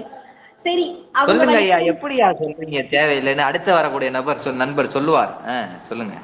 சரி, இப்போ நான் அவங்க வழிக்கே வரேன்னு வச்சுக்கோங்க, அது தேவையற்றதாவே இருக்கட்டும். வருஷம் முழுக்க சம்பாதிக்கிற காசை வெறுமனே பேங்க்ல டெபாசிட் மட்டுமே பண்ணி அப்படி பண்ணா அவங்களுக்கு என்ன சந்தோஷமாங்க ஐயா கிடைக்க போகுது? அந்த காசு எடுத்து அம்மாக்கு அப்பாக்கு கூட பிறந்தவங்களுக்கு என் பொண்டாட்டி பிள்ளைங்களும் ட்ரெஸ் எடுத்து கொடுத்து பாருங்க, அதுல கிடைக்கிற சந்தோஷம் வேற எதுலயுமே கிடைக்காது. ஒரு வருஷம் பட்ட கஷ்டம் கூட அவங்க சந்தோஷத்தை பார்த்தோன்னே அந்த கஷ்டமே நமக்கு ஓகே டாட்டா பாய் பாய், நான் போயிட்டு வரேன், நீ சந்தோஷமா இருக்க, நீ சந்தோஷமா இரு, அந்த அளவுக்கு சொல்லும். அந்த சந்தோஷத்துக்கு செலவு பண்றதுக்கு எதுக்கு நாங்க இந்த பணம் தேவையற்றது, சந்தோஷத்துக்கு எதுக்கு பணம் செலவு பண்ணணும் அப்படின்னு அவங்க கேக்குறாங்க அப்படின்னு எனக்கு புரியல. நான் என்னோட எதிர்த்தரப்பு பணத்தை அப்படியே வச்சிருந்தா அது பணம் தாமா அப்படியே இருக்கும், பணமா தான் இருக்கும். அதை செலவு பண்ணாதான் அது சந்தோஷமா மாறும்னு சொல்றாங்க எதிரணியை பார்த்து. நான் என்னோட எதிர்த்தரப்புல பார்த்து ஒண்ணு கேட்கிறேன் நடுவர் அவர்களே, நீங்க எல்லாம் தீபாவளிக்கு பட்டாசு வாங்குறீங்க, ட்ரெஸ் வாங்குறீங்க, பொங்கலுக்கு எனக்கு இந்த பார்டர் வச்ச சாரி தான் வேணும், எனக்கு இந்த கலர் வச்ச புடவை தான் வேணும், இதுவும் நம்ம பசங்களா இருக்காங்களே எனக்கு தீபாவளிக்கு நல்ல ட்ரெஸ் எடுத்தே கொடுத்தாகணும்ப்பா, நான் காலேஜுக்கு போட்டே போயாகணும்னு சொல்றாங்க. அது மட்டுமா, நியூ இயர்க்கு ஏங்க 12 மணி வரைக்கும் முழிச்சிருந்து கேக் வெட்டுறோம்? இங்க இருக்க எத்தனை பேர் நியூ இயர்க்கு 12 மணி வரைக்கும் முழிச்சிருந்து என்னோட ஃப்ரெண்ட்ஸுக்கு விஷ் பண்ணிட்டு ஃபேமிலிக்கு விஷ் பண்ணிட்டு 12 மணி கேக் வெட்டுறாங்க தெரியுமா? இதெல்லாம் ஒரு சந்தோஷம் கிடைக்குது. அந்த சந்தோஷத்துக்கு ஒரு காசு வேண்டாம் எதுக்கு அப்படின்னு நினைச்சா நம்மளால முடியுமாங்கய்யா? முடியாது. சொல்லுங்க. வருஷம் முழுக்க கஷ்டத்தையும் துன்பத்தையும் மட்டுமே அனுபவிக்கிறோம். அந்த ஒரே ஒரு நாள் மட்டும் பண்டிகை சந்தோஷத்தை அனுபவிக்கிறதுக்கு பணம் செலவு பண்றதுல தப்பே இல்லைன்னு தான் நடுவர் அவர்களே நான் சொல்லுவேன். நீங்களும் அப்படிதான் சொல்லுவீங்க. ஏன்னா நீங்களும் தீபாவளிக்கு ட்ரெஸ் எடுத்துருப்பீங்க, பட்டாசு எடுத்துருப்பீங்க, உங்க தம்பி தங்கச்சிங்களுக்கு அம்மா அப்பாக்கு எல்லாத்துக்கும் வாங்கி கொடுத்துருப்பீங்க. நீங்க ஒத்துக்கிட்டே தான் ஆகணும். என்னோட எதிர்த்தரப்பினரும் அதை ஒத்துக்கிட்டு தான் ஆகணும். எல்லாரும் வாங்கி கொடுத்துருக்காங்க, வாங்கியிருக்காங்க. ஆனா அது தேவையான செலவா தேவை இல்லையா அப்படின்னு கேக்குறாங்கல்ல. நாங்க என்ன நடுவரவர்களே, பண்டிகை காலங்கள்ல 5000 ரூபாய்க்கும் 6000 ரூபாய்க்கும் கடையில கொடுத்தா நடுவரவர்களே ஸ்வீட் வாங்குறோம். தீபாவளி ஒரு வாரத்துக்கு முன்னாடியே முறுக்கு, சீடை, அதிரசத்துக்குன்னு தனித்தனியா மாவரைச்சு ஒரு வாரம் பக்குவமா ஊற வச்சு தீபாவளிக்கு முன்னாடி நாள் 4 மணிக்கு வச்ச அலாரம் அடிக்கிறதுக்கு முன்னாடியே அம்மா எந்திரிச்சு அந்த அதிரசத்தை சுட்டு தருவாங்க பாருங்க. அப்படியே நாக்குல பட்டு அப்படியே வெண்ணையா கரைஞ்சு ஓடும் உள்ளுக்க. எதிரணிக்கு ஒரு பார்சல் அமுச்சு விடுங்க, அப்பயாவது அந்த பண்டிகை காலங்களை பத்தி அவங்களுக்கு புரியுதான்னு பாப்போம். தெரிந்தவர்களே, உங்கள் கூட்டுப்படி நான் அவங்களுக்கு ஒரு பார்சல் அனுப்புறேன், சாப்பிட்டு எப்படி இருக்குன்னு சொல்லுங்க. எங்களுக்கு அனுப்புங்க, மறந்துடாதீங்க. அடுத்து அது மட்டும் இல்லாம தன்னோட வேலைக்காகவும் படிப்பாக்காகவும் வெளிநாட்டுக்கும் வெளியூருக்கும் சென்ற தன்னோட அம்மா அப்பா தங்கச்சி சித்தப்பா சித்தி அப்படின்னு எல்லாருமே இந்த பண்டிகை காலங்கள்ல மட்டும்தான் ஊர் பக்கம் திரும்புவாங்க. அவங்க என்ன சொல்றாங்கன்னா, நீங்க ஏன் ஊர் பக்கம் திரும்புறீங்க, அங்கேயே இருந்து செலவு பாருங்க, காசு செலவாகுது இல்லைன்னா எப்படிங்க? சொந்தங்களோட சேர்ந்து கொண்டாடணும், சொந்தங்களோட மகிழ்ச்சியா இருக்கணும், அதுதானங்க ஒரு பண்டிகையோட நோக்கமே. சொந்தங்களோட மகிழ்ச்சியா இருக்கதானையா சென்னையே திரண்டு அந்தந்த ஊர்களுக்கு செல்லுகிறது. சந்தோஷமா இருக்கதாயா, எல்லாமே மகிழ்ச்சி தானையா அப்படின்னு கேக்குறாங்கல்ல. 3 நிமிடங்கள் நிறைவாக. அது மட்டும் இல்லாம செஞ்ச பலகாரத்தை நான் மட்டும் சாப்பிடாம பக்கத்து வீட்டுக்காரங்க, எதிர்த்து வீட்டுக்காரங்க, அண்டை வீட்டார், உறவினர் எல்லாத்துக்கும் கொடுத்து மகிழ்வதுதான் ஒரு பண்டிகையோட நோக்கமா இருக்கு. அது மட்டும் இல்லைங்கய்யா, இப்போ நான் படிக்கிறதுக்கு இங்க ஹாஸ்டல்ல தங்கியிருக்கேன். நான் பண்டிகைக்கு ஊருக்கு போனேன்னா எங்க அம்மா பார்த்து என் மவராசி வந்துட்டான், உனக்கு என்ன சாமி வேணும் நீ கேளு, அம்மா இருக்கேன் நான் செஞ்சு தரேன். அப்பாவை ஆட்டு கடைக்கு அனுப்பு, தம்பிய கோழி கடைக்கு அனுப்பு, இருக்கிற மாமா சித்தி சித்தப்பா ஒவ்வொரு கடைக்கு அனுப்பி வாங்கிட்டு வர சொல்லி செஞ்சு தராங்க பாருங்க. அந்த பாசத்துக்கு இந்த உலகத்தையே எழுதி வச்சிடலாம். ஆனா என்ன பண்றது, உலகத்தையே எழுதி வச்சிடலாம் ஐயா, உலகத்தையே எழுதி வச்சிடலாம். அந்த பண்டிகை காலத்திலே கிடைக்கிற மகிழ்ச்சி, பண்டிகை வந்தால்தானே ஐயா காலேஜ்ல ஹாஸ்டல்ல இருக்கிற பசங்களும் வேலைக்கு போனவங்களும் வீட்டுக்கு போய் குடும்பத்தோட மகிழ்ச்சியா இருக்கிறாங்க. பண்டிகைன்னு ஒண்ணு இல்லாம போயிருந்தா எப்படியா மகிழ்ச்சி கிடைக்கும் கேக்குறாங்கல்ல. அவங்க காசு செலவாகுது, எதுக்கு நம்ம நான்வெஜ் வாங்கணும் அப்படின்னா அந்த ருசியை நம்மளால பார்க்க முடியுமாங்கய்யா? இன்னும் சிலர்லாம் இருக்காங்க பண்டிகை காலங்கள்லாம் ஊருக்கு அவங்களால போக முடியாது. காரணம் அவங்களோட கம்பெனில லீவ் தர மாட்டாங்க. அவங்களும் என்ன தெரியுமா பண்ணுவாங்க, அம்மாக்கு அப்பாக்குலாம் வீடியோ கால் பண்ணி, அம்மா நான் ஜவுளி கடையில இருக்கேன், அம்மா நான் நகை கடையில இருக்கேன், உனக்கு என்ன வேணும்னு சொல்லுங்க நான் வாங்கி தரேன். தங்கச்சிக்கு தங்க கொலுசு நல்லா இருக்குமா இல்ல வெள்ளி கொலுசு நல்லா இருக்குமா, அப்பாக்கு இந்த கரை வச்ச வேட்டி நல்லா இருக்குமா இல்ல எது நல்லா இருக்கும், அம்மாக்கு இந்த கலர் புடவை நல்லா இருக்குமா இல்ல எந்த புடவை நல்லா இருக்கும், தேடி தேடி பார்த்து பார்த்து கிடைக்கக்கூடிய சந்தோஷம். அந்த அந்த சந்தோஷத்துக்கு இந்த பணம்லாம் என்னங்க ஒரு கால் தூசுக்கு தாங்க நடுவர் அவர்களே சமம். கால் தூசியா, அதெல்லாம் கால் தூசியா. வாழ்ற காலங்கள்ல காசுகளை மட்டும் இல்லாம கொஞ்சம் சந்தோஷங்களையும் சேர்த்து வைங்க. அப்பதான் 60 வயசாகி முதுமை அப்படின்ற நாற்காலியில உட்காரும் போது 4 நல்ல அனுபவங்கள் உங்களுக்கு ஞாபகம் வரும்னு சொல்லுவாங்க. அதுக்கு சின்ன உதாரணம் சொல்றேன் கேளுங்க. எங்க அம்மா ஒரு ஃபங்க்ஷனுக்கு கிளம்பிட்டு இருந்தாங்க. அப்ப பக்கத்து வீட்டு ஆண்டி எம்மா நீ கட்டிருக்க புடவை நல்லா இருக்கே, எங்க வாங்கின அப்படின்னு கேட்டதுக்கு எங்க அம்மா சொன்னாங்க, இது என் பையன் வேலை பார்க்குற இடத்துல போனஸ் போட்டாங்கன்னு வாங்கி கொடுத்தான்.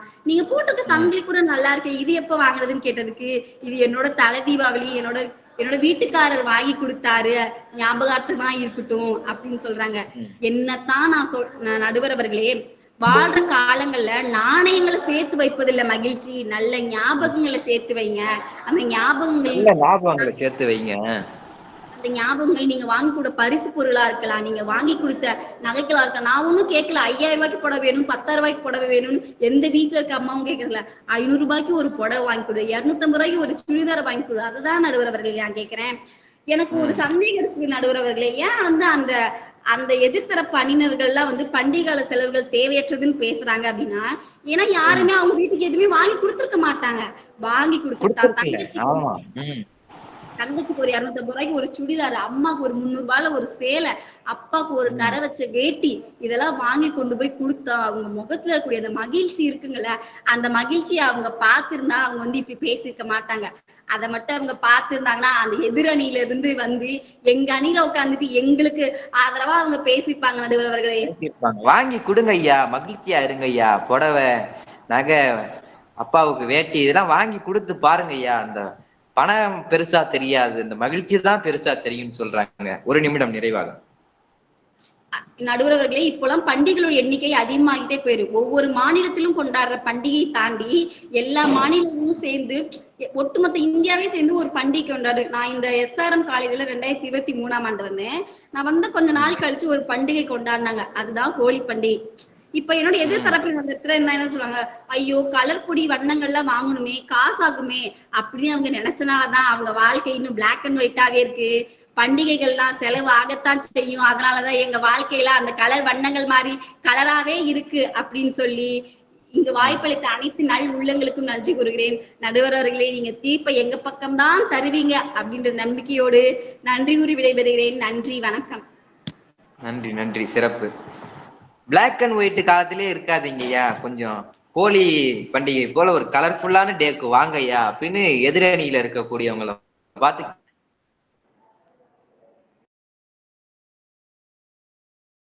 கேட்டிருக்காங்க. போறீங்க ஐயா, மகிழ்ச்சி தானே வேணும், சந்தோஷம் தானே வேணும் அப்படின்னு சொல்லியிருக்காங்க.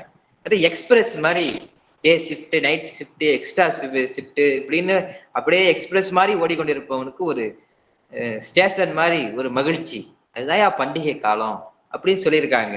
காசை சேர்த்து வச்சு என்ன பண்ண போறீங்க? இறுதி காலத்திலே பசுமையான நினைவுகள், சந்தோஷமான நேரங்கள் அதெல்லாம் கிடைக்கணும்னா அந்த காசெல்லாம் செலவு பண்ணாதான் அந்த இறுதி காலத்தில் இந்த முதிர்ந்த வயதான காலத்தில் அந்த மகிழ்ச்சியெல்லாம் நினைத்து பார்த்தால்தான் நம்முடைய வாழ்வு இனிக்கும்னு என்னுடைய கருத்தை சிறப்பா எடுத்து வச்சிருக்காங்க. அது மட்டும் இல்லாம எதிரணியை பார்த்து நிறைய கேள்விகளை முன் வச்சிருக்காங்க.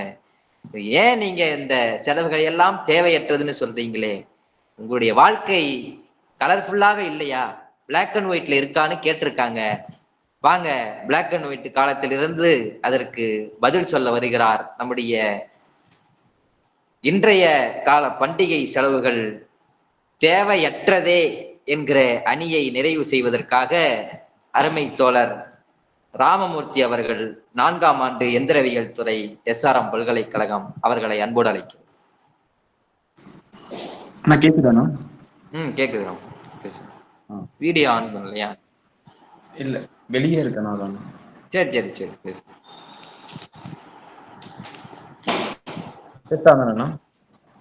பேசுங்க. உன்னையும் என்னையும் பீறினாலும் ரத்தம் இங்கு ஒண்ணுதான், ஆக மொத்தம் உனக்கும் எனக்கும் 10 மாதம்தான் என்ற வரிகளை முன்னிறுத்தி நான் என் உரையை தொடர்கின்றேன். நடுவர் அவர்களே, அவர்கள் பேசியதிலிருந்தும் நாங்கள் பேச போவதிலிருந்தும் நீங்கள் 2 கருத்துக்களை உள்வாங்கிக் கொள்ள வேண்டும். நாங்கள் உண்மையை மட்டுமே பேசுவோம், அவர்கள் பொய்யை மட்டுமே பேசுவார்கள்.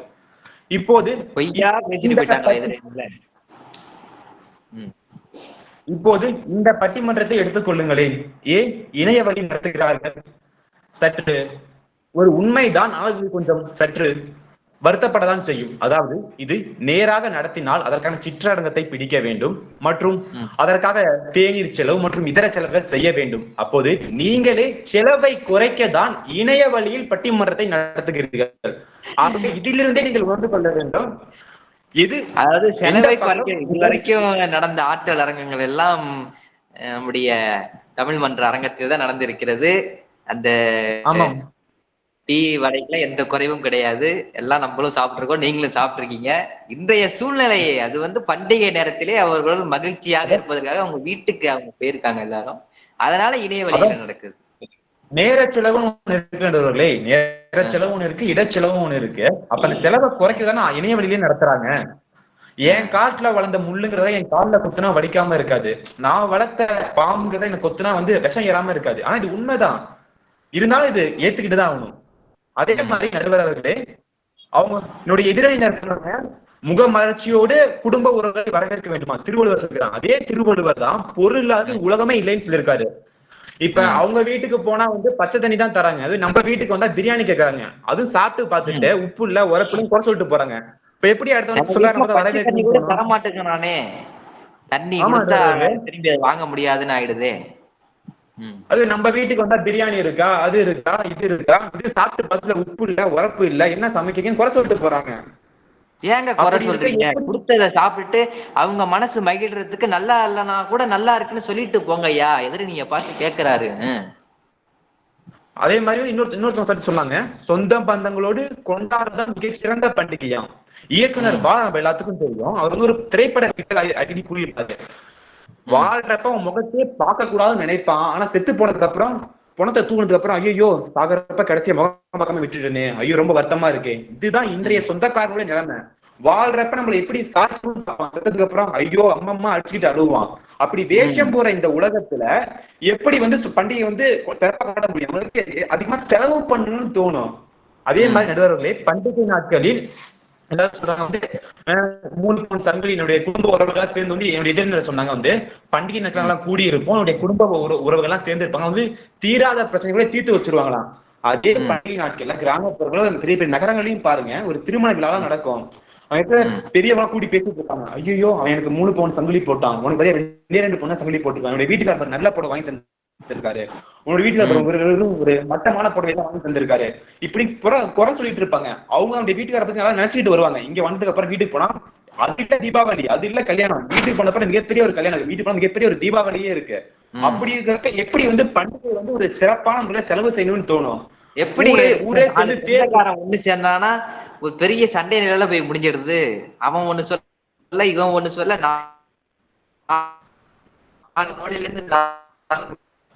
சேர்த்து போட்டு ஊரே சேர்ந்து தேர் இழுக்கணுமா? ஊரா சேர்ந்து என்ன பண்ணணும்? ஜாதி கலவரம் வருது, மத கலவரம் வருது, இந்த ஜாதிக்கார இந்த தேரை பிடிக்க கூடாது, அந்த ஜாதிக்கார அந்த தேரை பிடிக்க கூடாது, இப்படிதான் நடந்துகிட்டே இருக்கு. இப்படி இருக்கிறப்ப எப்படி ஊர் சந்தப்பறம் மிகப்பெரிய மகிழ்ச்சி கொண்டாட முடியுது? இன்னொருத்தவங்க சொன்னாங்க வந்து இப்படி இருக்கிறப்ப ஆப்பிள் எப்படியா மகிழ்ச்சியா இருக்க முடியும்? ஒரு தேரை வந்து இழுக்கணும்னா அதுல பல ஜாதிகள் பல மதங்கள்னு பிரிந்து கிடக்கிற அந்த மக்களால் எப்படியா மகிழ்ச்சியா அந்த விழாவை கொண்டாட முடியும்? அப்புறமே இன்னொருத்தவங்க சொன்னாங்க வந்து ஆப்பிள் ஐபோன் வாங்கி தர வேணாம், 1/2 கிலோ ஆப்பிள் வாங்கி தரங்க போதும். வாங்கி தந்தா என்ன பண்றீங்க? இது சொத்தை, அது நத்தை, அது குத்த இப்படின்னு குறை சொல்லிட்டு தானே இருக்கீங்க. நம்ம கஷ்டப்பட்டு கடின உழைப்பால வாங்கி தந்து வருவோம். வந்து என்ன சொல்றாங்க, என்ன இவ்வளவு சொத்தையா வாங்கிட்டு வரேன், இவ்வளவு விலை கம்மியா வாங்கிட்டு வந்திருக்கேன், இந்த ஆப்பிள் வாங்கிட்டு வந்திருக்கலாமே, திராட்சை வாங்கிட்டு வந்திருக்கலாமே, இப்படிலாம் குறை தானே சொல்லிக்கிட்டு இருக்காங்க. அப்ப அப்படி எந்த நம்ம பழத்தை வாங்கிட்டு போறோமோ, எந்த பழத்தை வாங்கிட்டு போறாங்களோ ஒருவேளை அந்த பழம் தான் விலை கம்மியா இருக்குமாங்கிற ஒரு நிலையில போயிடுச்சு இப்ப. இன்னொருத்தவங்க சொன்னாங்க வந்து என்னுடைய அணிகளை பார்த்து சொன்னாங்க வந்து தீபாவளிக்கு வானத்துல பறக்கிறது எல்லாமே ஒரு தட்டுல இருக்குமா, உணவு சங்கிலின்னு இருக்காங்க தெரியுமா? நெல்லை வந்து எலி திங்குது, எலிய வந்து பாம்பு திங்குது, பாம்பை வந்து கடுக்கு திங்குது, இப்படி உணவு சங்கிலி இருக்கு. அப்படி இருக்கிறப்ப வந்து அணில் வந்து அந்த உணவு சங்கிலிக்குள்ளே வராது, அது இறந்த திருப்பி மீட்டு எடுக்க முடியாது. அப்ப நம்ம வெடி வெடிக்கும் அந்த அணில் சாகுதா இல்லையா? இப்ப எப்படி வந்து தீபாவளிக்கு வந்து அணில் சாகுது மீட்டு எடுக்க முடியும்? அப்ப அணில் அந்த கட்டத்துக்குள்ளேயே வராது நடுவர் அவர்களே. ஆடு வரும், ஆடு எதனாலும் ஒரு ஆடு மீட்டு எடுத்துட முடியும், ஆனா அணில் வராது இல்ல. நான் கட்சியை போய் தாக்கி பேச நடுவர், அதுக்குள்ள கட்சியில இருக்கலாம் தாக்கி பேச தப்பா நினைச்சுக்க வேணாம். அரசியல் வேண்டாம், இது வந்து பட்டிமன்றம். இதுல உணவு சங்கிலிங்கிறதுல வந்து எல்லா விலங்குகளும் அதுல வரும். அது ஒன்றோட ஒன்று அடுத்தடுத்த விலங்குகள் போய் இறுதியா மனிதன் மீண்டும் மண்ணுக்கு போய் எதுல தொடங்கியதோ அதுல வந்து உணவு சங்கிலி எல்லா உயிரினங்களும் அதுல தொடர்ந்து வரும். பேசுங்க, தொடர்ந்து பேசுங்க. அதே மாதிரி வந்து சொன்னாங்க வந்து என்னுடைய அணியர் ஒருத்தர் சொன்னாங்க வந்து அவன் வந்து செமஸ்டர் எக்ஸாமுக்கு வந்து அவங்க வந்து செமஸ்டர் எக்ஸாமுக்கு பயந்துட்டு இருக்கான். என்னுடைய அணியர் என்னுடைய வளர்ப்பு, அவர் வந்து என்னுடைய ஜூனியரும் கூட, அவர் நல்லா படிக்கிறவர், அவர் கண்டிப்பா நல்லா படிச்சிருவாரு. உங்களுக்கு அந்த பயம் இருக்கு, நீங்க படிக்க மாட்டீங்க, அதனால வந்து தீபாவளி ஒரு நாள் போய் ரிலாக்ஸ் பண்ணிட்டு வரலாம்னு சொல்லிட்டு வீட்டுக்கு போயிட்டு வரீங்க. ஆனா அவர் நல்லா பாருங்க, தீபாவளிக்கு அவர் நல்லா படிப்பாரு, கண்டிப்பா நல்லா படிச்சு நல்ல மதிப்பெண் எடுப்பாரு. அதே மாதிரி வந்து துபாய் போயிருக்காங்க, அவங்க போய் வந்து வாழ்த்து சொல்லுவாங்களாம். இங்க என்ன பண்றீங்க, வாழ்த்த கூட யாரோ தட்டடிச்ச அந்த குறுஞ்செய்தி வந்து காப்பி பண்ணி தான் பேஸ்ட் பண்றீங்க, ஒரு அலைபேசி மூலமா தொடர்பு கொண்டு ஒரு வாழ்த்து சொல்ல மாட்டீங்க. அப்படி இருக்கிறப்ப வந்து எப்படி தீபாவளி வந்து மற்ற ஒரு பண்டிகை இருந்தாலும் எப்படி வந்து சிறப்பா இருக்க முடியும்? கவிஞர் வாயை திறந்து வாழ்த்து சொல்ல மாட்டேங்கிறான் ஐயா. துபாய் போனாலும் வாயை திறந்து பேசி ஒரு தொலைபேசி அழைப்பு மேற்கொண்டு வாழ்த்து சொல்ல மாட்டேங்கிறான் ஐயா. டைப் பண்ணி தான் அனுப்புறான். எப்படியோ வார்த்தை சொல்லி அனுப்புறானே அப்படின்னு நினைச்சிட்டு மகிழ்ந்து ஒரு ஸ்டிக்கர் எடுத்து அனுப்பி விட்டுறாங்க தீபாவளி வாழ்த்துக்கள், வெறும் ஒரு ஸ்டிக்கரை மட்டும் அனுப்பி விட்டுறாங்க, ஒரு அலைபேசி மூலமா தொடர்பு கொண்டு வாழ்த்தையே சொல்ல மாட்டாங்க. மிகப்பெரிய ஒரு வருத்தமா இருக்கா இல்லையா? அதே மாதிரி வந்து கவிஞர் விஜய் எழுதியிருப்பாரு, திருமண வீடுகளில் பாதுகா வைக்கப்படுகிறது, அதில் ஒழுகும் சர்க்கரை பாகு எல்லோரு கண்ணுக்கும் சர்க்கரை பாகாய் தெரிகிறது, எனக்கு மட்டும் தான் தெரிகிறது அது பெண் வீட்டார் அப்பாவின் ரத்தமாய். எவ்வளவு ஒரு ஆழமான வரி பாருங்க. அப்ப நீங்க தீபாவளி அன்னைக்கு நல்லா சாப்பிட்டுட்டு இருப்பீங்க, ஆனா உங்களுக்கு தெரியவே இல்லை உங்க அப்பாவுடைய ரத்தம்னு. இப்ப மத்த நாள் எல்லாம் ஒரு செருப்படி, தீபாவளி 2 செருப்படி 4 செருப்படி ஒரு விளக்க மத்தடி சேர்த்து விடுது நம்முடைய அப்பாக்களுக்கு. ரொம்ப அடி மேல அடி வாங்கிட்டே இருக்காரு. உங்களுக்கு சந்தோஷமா தாயா இருக்கு பண்டிகை எல்லாம், அந்த அப்பாக்கள் நிலைமையை நினைச்சு பார்த்தாதாயா தெரியும் அதோட வலியும் வேதனையும். சட்டை வாங்கணும், பையனுக்கு சட்டை வாங்கணும், மனைவிக்கு புடவை வாங்கணும், அதுவும் பக்கத்து வீட்டுல இருக்கக்கூடிய பெண்ணை அந்த பக்கத்து வீட்டுக்காரங்க மனைவியை விட தன்னுடைய மனைவிக்கு விலை வாங்கி கொடுக்கணும், இல்லைன்னா அதுல ஒரு குடும்பத்துல ஒரு சண்டை வந்துடும். இப்படி இருக்கு. இதெல்லாம் அப்பாக்களுக்கு தான் தெரியும், உங்களை போன்றவர்களுக்கு தெரியாதியா. இந்த நேரத்துல அப்பா மட்டும் கஷ்டப்படல, அம்மாவும் தான் சேர்ந்து தான் கஷ்டப்படுறாங்க. இப்ப மத்த நேரத்துல அம்மா வந்து சமையல் அறையில வெறும் 2 மணி நேரம் தான் இருப்பாங்க, மிஞ்சி போனா ஒரு 1.5 மணி நேரம் இருப்பாங்க. தீபாவளி நேரத்துல பாருங்க ஒரு 5.5 மணி நேரம், ஒரு 6.5 மணி நேரம் நீங்க நல்லா வந்து சாப்பிடுவீங்க, நல்லா தூங்குவீங்க, வெடி வெடிப்பீங்க. அம்மா மட்டும் சமையல் கட்டில இருந்து கஷ்டப்படணுமா? ஏன் அவங்க தீபாவளியை கொண்டாட வேணாமா? ஏன் அவங்களுக்கு அந்த ஆசை பாசம் இருக்காதா? இப்ப அம்மா மட்டும் சமையல் அறையில இருந்து கடைசி வரை அங்கேயே தான் இருக்கணுமா? ஒரு தீபாவளி அதோட முடிஞ்சிருமா? நினைச்சு பாருங்க நடுவர்களே. எதிரணியரை சொன்னாங்களே, என்னுடைய அம்மா வந்து அப்படியே தேன் சொட்ட சொட்ட இனிப்பு ஊட்டுவாங்க, தேன் சொட்ட சொட்ட கறி சமைச்சு போடுவாங்க. இதெல்லாம் வந்து அம்மாவுக்கு எதிரினர் உணரவே இல்லை நடுவர் அவர்களே. அதே மாதிரி வந்து பண்டிகைகளுக்கான காரணத்தை நம்ம மறந்து போயிட்டோம். இப்போ வந்து தீபாவளிக்கு வெடி வெடிக்கலாம் அந்த சிவகாசியில இருக்கிற ஒரு மிகப்பெரிய வர்த்தனை முடங்கி போயின்னு சொல்றாங்க. தீபாவளி இப்ப ஒரு 20 வருஷமா கொண்டாட போகுது, கிட்டத்தட்ட கம்பராமாயணத்துல இருந்து கொண்டாடப்படுது. ஒரு பக்கம் என்ன சொல்றாங்க வந்து ராமர் வந்து வனவாசத்தை முடிச்சுட்டு போறாரு, அயோத்தியெல்லாம் ஒரு பக்கம் சொல்றாங்க. இன்னொரு பக்கம் என்ன சொல்றாங்கன்னா வந்து கிருஷ்ணர் பக்கம் என்ன சொல்றாங்கன்னா வந்து நரகாசுரனை வந்து அழிச்சதுக்கு அப்புறம் கொண்டாடுறாங்க. அப்ப அந்த இடத்துல எங்க வெடி இருந்துச்சு, இங்க வந்து ஒரு மிகப்பெரிய தொழில்நுட்பம்லாம் இருந்துச்சு, அப்பெல்லாம் வெடி வெடிச்ச தீபாவளியை கொண்டாடினாங்க. நினைச்சு பாருங்க. இப்ப இந்த வெடிங்கிறது இப்பதான் வந்ததே தவிர அப்ப இல்லவே இல்லையே. அப்ப சாதாரண சமையல் சமைச்சு ஒரு இனிப்பு பரிமாறதான் கொண்டாடிட்டு இருக்காங்க. அப்படி இருக்கிறப்ப வந்து அவங்க வெடி வெடிக்கலாம் அவங்களுடைய வர்த்தகமே முடங்கி போயிடும் சொல்றது எந்த விதத்துல நியாயம்? அதே மாதிரி வந்து பொங்கல் சொன்னாங்க, நல்லா பாருங்க, பொங்கலை நம்ம கொண்டாடுறோம், இன்னைக்கு ஒரு விவசாயி கொண்டாடல. என்னைக்கு தெரியும் ஒரு விவசாயிக்கு ஒரு உண்மையான பொங்கல்? ஒரு விவசாயி என்னைக்கு தன் காட்டுல விளைந்த அந்த விளைச்சலை வச்சு ஒரு பென்ஸ் கார் வாங்க அப்படின்னு நினைக்கிற அது உண்மையான பொங்கல். ஒரு விவசாயி என்னைக்கு தன் காட்டுல விளைஞ்ச ஒரு விளைச்சலை வச்சு இன்னைக்கு ஒரு 1/2 பவுன் தங்கம் வாங்க முடியும் நினைக்கிறாங்க ஒரு உண்மையான பொங்கல். இப்ப கூட ஏதோ ஒரு ஊர்ல, ஊர் பேருங்க சொல்ல அரசியல் பேசணும்னு சொல்லி, ஒரு ஊர்ல ஒரு கூட்ட நெரிசல் 42 பேர் நிதி உதவி தராங்க. ஒரு விவசாயி அங்க இடி விழுந்து இறந்து போய்க்கிறது, அவங்க எந்த விதமான உதவியுமே செய்யறது இல்லையே. அப்ப நீங்க வந்து பொங்கலை தான் பாக்குறீங்க, விவசாயிய பாக்குறதே இல்லையே. அப்படி எப்படி வந்து ஒரு பொங்கல் ஒரு விவசாயி ரொம்ப சந்தோஷமா இருக்க நீங்க சொல்ல முடியும்? அதே மாதிரி வந்து விவசாயிய பத்தி பேசுறீங்க, மத்த நாள்கள்ல விவசாய பத்தி யாராவது பாக்குறீங்களா? விவசாயத்தை பத்தி யாராவது பேசுறாங்களா? விவசாயம் என்ன நடந்துட்டு இருக்குன்னு யாருக்காவது தெரியுதா? ஏயா அப்படி இருக்கீங்க எதிரணியில? அன்னைக்கு மட்டும் விவசாயிகள் வாழணும், பொங்கல் பண்டிகை, ஜல்லிக்கட்டு, மாடுன்னு பேசுறீங்களே, மத்த நாட்கள்ல எங்கேயும் பேசலையே அப்படின்னு கேக்குறாங்க. அதே மாதிரி நடுவர்களே, நம்மால் நம்ம எல்லாத்துக்கும் தெரியும், மிகச்சிறந்த ஒரு இயற்கை விவசாய ஒரு ஞானி அவர் சொல்லியிருக்காரு, ஒரு மேடையில பல மேடையில பதிவு பண்ணியிருக்காரு. ஒரு ஆந்திர விவசாயி என்ன பண்றாங்க, தன்னுடைய பருத்திக்கு ரொம்ப படைப்புழு தாக்கம் அதிகமா இருக்கான், மருந்து அடிக்கிறான். அந்த மருந்தால படைப்புழு சாக்குல பருத்தி எல்லாம் செத்து போயிடுது. கடன்காரன் வந்து கேட்கிறான், அவன் எப்படி கேட்கிறான்னா, நீ வந்து உன்னுடைய மனையை விற்கிறியா இல்ல உன் மனையால விற்கிறியா? இப்படி ஒவ்வொரு நாளும் ஒரு விவசாயி கஷ்டப்பட்டே இருக்காங்க. வந்து பொங்கல் தான் தெரியல, விவசாயி தெரியல, விவசாயி பட கஷ்டம் தெரியல. ஒரு விவசாயி தன்னுடைய பொருளுக்கு ஏற்ற விலையை விற்க முடியாம தினம் தினம் செத்துட்டு இருக்கான். பொங்கல் பரிசுன்னு தரீங்க, விவசாயிக்கான பரிசு என்னைக்காவது தரீங்களா? விவசாயிக்கான நஷ்டம் என்னைக்காவது தரீங்களா? ஒரு பொங்கல் விவசாயி சந்தோஷமா இருக்காங்க, விவசாயி சந்தோஷமா இல்லையே. தான் விளைஞ்ச பொருள் மழையிலையும் வெயிலையும் அழுகி போகுதுன்னு கஷ்டப்பட்டு இருக்கான். அப்படி இருக்கிறப்ப பண்டிகை அன்னைக்கு எப்படி வந்து விவசாயி சந்தோஷமா இருக்க முடியும்? அதுக்கு செலவு பண்ற செலவு ஒரு விவசாயி தான் போய் சேருதா? இதனுடைய முதல் தரமான கருத்து. அதே மாதிரி வந்து விநாயகர் சதுர்த்தி நல்லா பாருங்க, இந்த பூமி நமக்கு மட்டும் சொந்தல, நம்முடைய விலங்குகளுக்கும் சொந்தம், பறவைகளுக்கும் சொந்தம். ஆரம்ப காலத்துல களிமண்ல விநாயகர் செஞ்சாங்க. இப்ப வந்து தூக்கி போறாங்க, ஏரியில தூக்கி போறாங்க. அதுல வந்து சின்ன சின்ன சில்லறையெல்லாம் ஒட்டி வச்சிருப்பாங்க. அப்படி ஒட்டி வச்சிருக்கிறப்ப மூழ்கி வந்து சில்லறை எடுக்கணும். சில சமயத்துல வந்து இல்லைன்னா வந்து ஏரியெல்லாம் தூத்துறது வந்து சில்லறையை தோண்டி சில்லறை எடுக்கணும். அப்படி ஏரியும் தூர்வாரப்படும், ஒரு குளமும் இயற்கை இலவசமா தூர்வாரப்படும். ஒரு இயற்கை எந்த மாதிரி கேடு இருக்கவே இருக்காது. ஆனா இன்னைக்கு ஒரு விநாயகர் சதுர்த்தி எப்படி கொண்டாடப்படுது? ரசாயனங்களால, பல்வேறு விதமான வேதி பொருட்களால விநாயகர் சதுர்த்தி கொண்டாடப்படுது. அது எப்படின்னு கேக்குறீங்க? 6 பேக் விநாயகர், 4 ஹார்ம்ஸ் விநாயகர், இது மாதிரி பல வடிவங்கள்ல பல ட்ரெண்டிங் சொல்லுவாங்க. நடப்புக்கு ஏற்ற மாதிரி நம்மளும் மாறிடணும்னு கடவுளை பல விதமா மாத்திக்கிறாங்க நம்மளே. அப்படி கொண்டாடப்படுறது விநாயகர் வந்து கிரிக்கெட்ல விளையாடுறாரு. ஆமா, கிரிக்கெட் விநாயகர், அந்த விநாயகர், இந்த விநாயகர்னு சொல்லிட்டு பல விதமான விநாயகரை கொண்டாடிட்டு இருக்காங்க. அது வந்து ஒரு முறையான மாவட்டத்துல விநாயகர் முதலமைச்சரா உட்கார்ந்து இருக்கிறாருல்ல. இதெல்லாம் தேவையா? செலவுலாம் தேவையா கேக்குறாரு. இவ்வளவு செலவு பண்ணி ஏன் காற்றையும் நீரையும் மற்ற உயிரினங்களையும் மாசுபடுத்துறீங்க? அந்த மற்ற உயிரினங்களில் வாழ்வாதாரத்தையே கேள்விக்குறியாக்குறீங்க. இதெல்லாம் தேவையா? அந்த செலவுலாம் ஏன் சொந்த காசுலயே சூனியம் வச்சுக்கிறீங்க அப்படின்னு கேக்குறாருல்ல. ஆமா, அதுவும் பல விதமான விநாயகர். ஆத்திரத்துக்கு என்னவும் ஆறு மாசுபடுது, நீங்கள் சாவுது. அப்படி இருக்கிறப்ப இந்த செலவுலாம் தேவையே இல்லையே. ஒரு எளிமையான முறையில உன்னுடைய குழுக்கட்டை எடுத்துட்டு போய் வீட்டு பக்கத்து நண்பனுக்கு கொடுங்க. களிமண்ல விநாயகர் செய்யுங்க. நான் விநாயகர் செய்யவே வேணான்னு சொல்ல, என்னுடைய தத்துவம் நல்லா பண்ணுங்க. களிமண்ல விநாயகர் செய்யுங்க, அதை போய் ஆத்துல கரைங்க, நல்ல மகிழ்ச்சியான முறையில கொண்டாடுங்க. இதுக்கு தேவை பல்விதமான வேதிப்பொருளை செஞ்சு நிலத்தை மாசுபடுத்தணும், நம்மளுடைய நீரை மாசுபடுத்தணும். நம்மளுடைய நீர் நமக்கு தாய் மாதிரி, அதே மாதிரி மாசுபடுத்திக்கிட்டே இருக்கணும். அதே மாதிரி தசரா பெரிய ஒரு தசரா விழா, செத்துட்டான் ராவணன், கிட்ட போய் அடிக்க பயப்படுறாங்க. இயக்குனர் பாட்டு அழகா இருப்பாங்க, சீதையிடம் போய் சீதையின் கற்பை கேட்காதே, ராவணனின் கற்பை கேள், அவனை பற்றி அவளுக்கு நன்றாய் தெரியும்.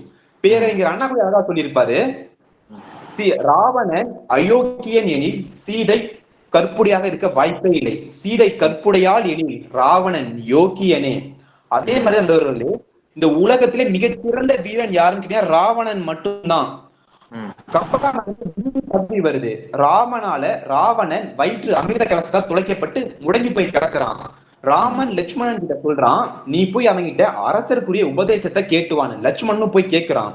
அங்க போய், நான் லட்சுமணன் ராமனின் தம்பி, அகந்தையோடு கேட்கிறான், அரசனின் உபதேசத்தை கூற முடியுமா என்று. அவரு கூறவே இல்லை. திருப்பி லட்சுமணன் போய் ராமன் கிட்ட சொல்றான், நான் அவர்கிட்ட போய் கேட்டேன், கூறவே இல்லை. அவர் 1000 தான் இருந்தாலும் ராவணன் இலங்கை நாட்டின் அதிபர், மரியாதையோடு போய் கேள். குருவே வணக்கம், இந்த இடம் கவனிக்கப்பட வேண்டிய தருணம். குருவே வணக்கம், நான் லட்சுமணன் இடம் பணிவோடு கேட்கிறேன், அரசருக்குரிய உபதேசத்தை கூற முடியும். அதற்கு பிறகு உபதேசத்தை ராவணன் கூறுறான்.